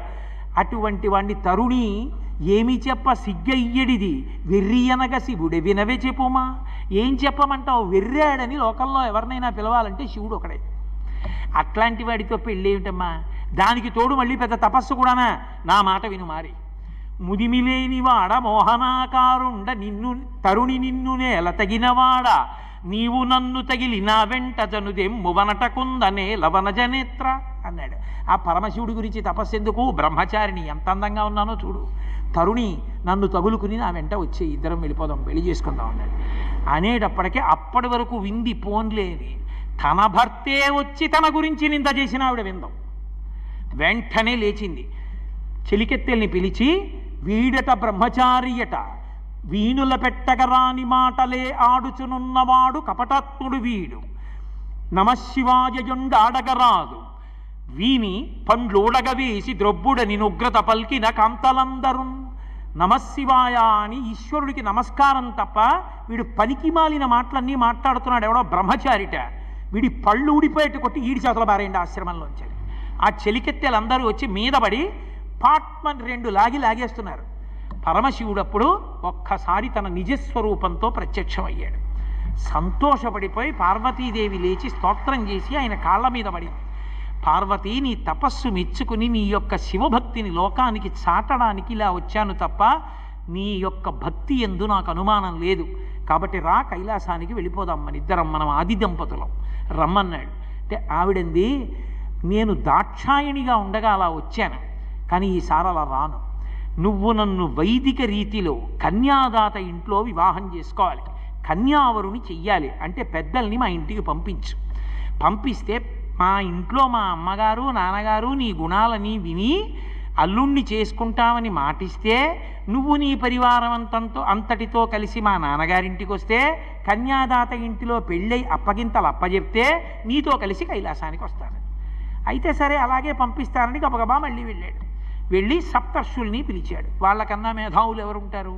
అరుంధతీదేవిని పిలిచాడు. అందరినీ పిలిచి మాట్లాడినా అరుంధతీదేవిని పక్కకి పిలిచి ఓ మాట అన్నాడు. వనిత కూతుల పిండ్లి చేయునెడలన్ వాచాలకుల్ తల్లులేయని లోకంబులు పల్కుగావున సతీ, నీ వద్రీషు ఇల్లాలితో వనరన్ కన్యకకున్ వరుండు తగునని కార్యంబు సిద్ధింపగా చేయుమీ అంబోజ పత్రిక్షణ. ఓ అరుంధతి, లోకంలో ఓ దిక్కుమాలిన అలవాటు ఒకటి ఉంది. ఎవరినైనా పిల్లాన్ని తన కూతురికి ఇవ్వడానికి తండ్రి చూడగానే మొదట బాగుందని, తర్వాత ఇక 2వ రోజు నుంచి ఏమిటో మనం పిల్లని ఇచ్చేస్తున్నాం కానీ పిల్లంతా బాగుంటుంది, రేపు పొద్దున్న పిల్లాడు అస్తమానం అమ్మా నాన్న మాట తప్ప ఏమి వినట్ట, నేను సుఖపెడతాడంటారా? ఆడపిల్ల ఉంది, అస్తమానం వచ్చి ఇంట్లో కూర్చుంటు ఉంటుందిటే, పిల్లాడు అక్కడే, తల్లిదండ్రులు అక్కడే, ఆడబుడుచు అక్కడే, పిల్లలకి ఏమిటి ఇంకా, ఇద్దరు ఏమి సంతోషంగా ఉంటారు, వీళ్ళందరూ వాళ్ళ నెత్తి మీద పడితే ఇంతమందికి వండి పెట్టాలేమో ఒకటో పిల్ల అని రకరకాల మాటలు మాట్లాడే వాచాలకులు తల్లులే అని నేనంటలేదు అరుంధతి, లోకం అంటూ ఉంటుంది. వనిత కూతుల పెండ్లి చేయునెడలన్ వాచాలకుల్ తల్లులేయని లోకంబులు పల్కుగావున. ఆడపిల్ల పెళ్లి చేసేటప్పుడు ఇలాంటి మాటలన్నీ ముందు మాట్లాడేది, కన్యాదానం చేసేవాడి మనసు స్థిమితంగా ఉండకుండా చేసేసేది, లోనిపోని అల్లరి సృష్టించేది ఇంట్లో ఇల్లాలి. అతి ప్రేమ కూతురు మీద. అందుకని రేపొద్దున్న మేనకాదేవి ఏమల్లరి పెడుతుందో ఏమిటో, ఆ శివుడికి పిల్లని ఎందుకు ఇస్తా, అతనికి ఏముంది, ఎంతుంది, తల్లిదండ్రులు ఎవరు, కులం ఏమిటి, గోత్రం ఏమిటి అని ఎన్ని అడుగుతుందో, ఎలాగో అలా కార్యం సిద్ధించేటట్టు చేసి ఆ పిల్లని నాకు ఇచ్చేటట్టు చేసి నువ్వే నుసుమా పుణ్యం కట్టుకోవాలి, నీ మీదే పెడుతున్నాను భారం. ఎందుకని హిమవంతుడితో వీళ్ళు మాట్లాడతారు, లోపలికి వెళ్ళి వంటింట్లో ఆవిడితో మాట్లాడేది నువ్వే, కాస్త ఆవిడికి నువ్వే నచ్చ చెప్పు సుమా, బతిమాలుకున్నాడు మహానుభావుడు. లోకంలో ఉండేటటువంటి పోకడలన్నీ చూపించారు పార్వతీ కళ్యాణంలో. సరే బయలుదేరారు, వెళ్ళారు. వెళ్ళిన తర్వాత హిమవంతుడి దగ్గరికి ఆ మేనకాదేవి దగ్గర కూర్చున్నారు. పరమశివుడు ఏం చెప్పాడో అంత పని అయింది. మేనకాదేవి అంది, పరమశివుడు అంటే ఎక్కడుంటాడు, ఆయన కులం ఏమిటి, గోత్రం ఏమిటి, ఆయన దగ్గర ఎంత పాటు ఉంటుంది, మా పిల్లని సుఖపెడతాడా, ఏం చదువుకున్నాడు, ఏం చెప్పాలి పరమశివుడి గురించి? అరుంధతీదేవి నానా కష్టాలు పడి ఒప్పించిందనే చెప్పాలి. శివుడి యొక్క స్తోత్రం ఎంతో చేసి, అంతటి వాడమ్మా ఏం చెప్పనమ్మా, లోకంలో ఉన్నవాడన్నవాడు ఎవడైనా ఉంటే వాడు ఒక్కడే, అందుకని బెంగ పెట్టుకోక్కర్లేదు, మీ పిల్లని ఇమ్మంది. నువ్వు చెప్తున్నావు కాబట్టి తప్పకుండా ఇచ్చేస్తాం, కానీ ఏమిటో కొద్దిగా తేడాగా అనిపిస్తోంది అక్కడక్కడ అని, సరే మనసు సరిపెట్టుకుంటాను లేండంది. ఇద్దరు చాలా సంతోషించారు. మేనకా హిమవంతులు పిల్లని ఇవ్వడానికి ఒప్పుకున్నారు. ఇంత ఒప్పుకున్న తర్వాత సప్తఋషులు వెళ్ళి పరమశివుడితో చెప్పారు, ఏం పిల్లయా, పిల్ల ఏం తక్కువ అనుకుంటున్నావా, నీలాహిమేని కంటెను నీలాలుల కంటే ఇంద్రనీలము కంటె నీల రుచి పోలు నంబిక నీలాల కలేమి చెప్ప నీలగ్రీవా అన్నారు. పిల్ల ఏమి రంగు అనుకుంటున్నావు, నలుపు అంటే మామూలు నలుపు అనుకుంటున్నావా, ఎంత అందంగా ఉంటుందో నల్లగా ఉన్నా కూడా. నీలాహిమేని కంటెను నల్లత్రాసు మెరుపు కన్నా మెరుపు ఆవిడిది. నీలాలుల కంటే ఇంద్రనీలము కంటెన్, ఇంద్రనీలమణి కన్నా మెరిసిపోతుంటుంది, అంతటి అందగత్తె మహాతల్లి. అటువంటి పిల్లని పెళ్లి చేసుకుంటున్నావు, ధన్యుడవయా శివ, నీకన్నా పిల్ల అందగత్తె అనుకో అన్నారు. అని ఓ చమత్కారమైనటువంటి పద్యం చెప్పారు. వాళ్ళన్నారు, బాలేంద్రుడు చంద్రానన పాలముతో సాటి ఎనుచు పలుకుదురు కవుల్. బాలేంద్రుడు చంద్రానన పాలముతో సాటి ఎనుచు పలుకుదురు కవుల్. నిజానికి ఈ బాలేంద్రుడు అంటే తదియనాడు ఉండేటటువంటి చంద్రరేఖ. ఆ చంద్రరేఖని దేనితో పోలుస్తారు అంటే పార్వతీదేవి యొక్క లలాటంతో పోలుస్తారు. ఆ చంద్రుడికి ఉండేటటువంటి కాంతి ఆ పార్వతీదేవి యొక్క పాల రుచులతో అంటే నుదుటి కాంతితో పోలుస్తారు. కానీ బాలిక పాల రుచులపై బాలేందుండెంతవాడు బాలేందుధరా అన్నారు. అసలు నిజానికి ఆ బాలిక యొక్క పార్వతీదేవి యొక్క పాలభాగానికి ఉండే కాంతితో పోలిస్తే ఆ బాలచంద్రుడి యొక్క కాంతి ఏపాటిది, ఎందుకు పనికిరాడు. ఏదో పోల్చాలి కాబట్టి బాలచంద్రుడితో పోల్చాడు. కానీ అప్రాకృతమైనటువంటి శరీరం, కోటి మన్మధులు నడిచొస్తున్నట్లుగా ఉన్నాడు. గంగా యమున రెండు వైపులా నిలబడి ఆయనకి వింజామర వీస్తున్నారు. సూర్యభగవానుడు ఆయనకి చిత్రితమూర్ధ్ని, ఆయనకి పైన గొడుగు పట్టుకున్నాడు. చంద్రదండ విరాజితం, ఆయన పక్కన దండం పట్టుకుని చంద్రుడు నడుస్తున్నాడు. గంగా చ యమునా చైవా విధర్తు స్మనుచామరే, గంగా యమున నదులు రెండు పక్కన నిలబడి చామరం వేస్తున్నాయి. వేస్తూ ఉండగా సకల భూషణ శోభితుడై పట్టు వస్త్రాన్ని కట్టుకొని కోటి మన్మధుల పగిది నడిచొచ్చాడు. చూసి తెల్లబోయింది. మరి ఇందాక అలా ఎందుకు కనపడ్డా? మా కర్మ, ఏదో కర్మ, అవి వదిలి ఇక మర్చిపో. ఇలాగే ఉంటాడు, అలా ఉండడు. ఇప్పుడు ఎందుకో అలా ఉన్నాడు, ఏదో ఒక కారణం ఉంది, నీకు తర్వాత తెలుస్తుంది. ఇలా ఉంటాడు. సరే అయితే ఒప్పుకుంటున్నాను వివాహానికి. తీసుకొచ్చారు, పెళ్ళికి కూర్చోబెట్టారు. ప్రవర చెప్పాలి కదా, ప్రవర చెప్పవలసి వచ్చింది. బ్రహ్మగారే పౌరోహిత్యంలో ఉన్నాడు, ఆయనకి తెలీదా? హిమవంతుడిని అడిగాడు, అమ్మా మీ ప్రవర చెప్తాం కానీ, మీ ప్రవర అంటే హిమవంతుడు చెప్తాడు, చెప్పేస్తాం, కానీ మరి పెళ్లి కొడుకు ప్రవర చెప్పాలి కదా, ఒక్కసారి తండ్రి తాత ముత్తాత పేర్లు ఏమిటో చెప్పండి అన్నాడు. అంటే ఏమో ఎవరికి తెలుసు, ఆయన తల్లి ఎవరో తండ్రి ఎవరో నాకు తెలియదు అన్నాడు హిమవంతుడు. మరి అలా సంబంధం ఎలా కుదుర్చుకున్నావు అంటే, ఎవరిని అడగ, బ్రహ్మగారిని, పురోహితుడు కాబట్టి బ్రహ్మగారిని అడిగారు, విష్ణువుని అడిగారు, దిక్పాలకులు ఏమో మాకన్నా ముందు ఆయనే పుట్టాడు, మాకు తెలియదు అన్నాడు. ఆఖరికి ఈ పెళ్లి సంబంధం కుదర్చడంలో ప్రధాన పాత్ర పోషించిన వాళ్ళు నారదుడు, అరుంధతిని అడిగారు, ఏమో నాకు ఆ విషయం తెలియదు సుమా అందావిడ. నారదుడిని అడగడానికి వెళ్ళారు. ఆయనేమో మహతి వీణ వాయించుకుంటూ కూర్చున్నాడు. అంతలో విపరీతమైన కోపం వచ్చి ఆ హిమవంతుడు వెళ్ళి వీణ పట్టుకున్నాడు. ఓ పక్క ప్రవర తెలియక మేము చచ్చిపోతుంటే ఈ వీణ కచేరీ ఏమిటి, అసలు పరమశివుడి ప్రవర ఏమిటో చెప్పన్నాడు.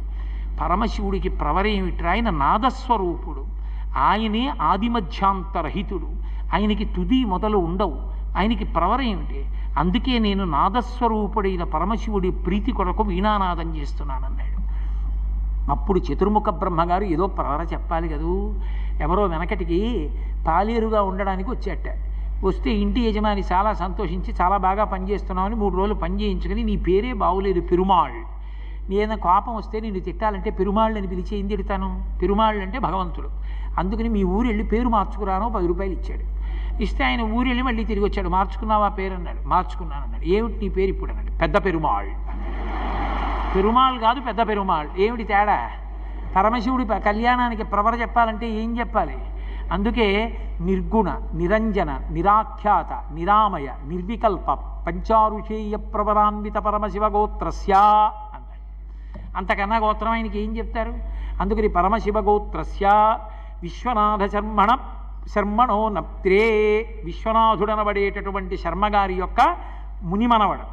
విశ్వేశ్వర శర్మణ పౌత్రాయ, విశ్వేశ్వర శర్మ గారి పౌత్రుడు ఎవరు? విశ్వనాథుడు ఎవరు? విశ్వేశ్వరుడు ఎవరు? విశ్వేశ్వర శర్మణ పౌత్రాయ, సుందర శివశర్మణ పుత్రాయ, అఖిలాండకోటి బ్రహ్మాండ నాయకాయ, తత్వాతీతాయ, కైలాసపర నివాసాయ, విశ్వేశ్వర శర్మణే వరాయ అని అక్కడికి ప్రవర పూర్తి చేశారు. అమ్మవారి ప్రవర చెప్పాలి. కాశ్యపావత్సారనైధృత త్రయారుషేయ ప్రవరాన్విత కాశ్యపస గోత్రస్య, అమ్మవారి గోత్రం మాత్రం 3 ఋషులతో కూడుకున్నటువంటి కాశ్యపస గోత్రంలో పుట్టినటువంటి తల్లి. త్రికూటాచల శర్మణో నప్త్రీ, త్రికూటాచల శర్మ యొక్క మునిమనవరాలు.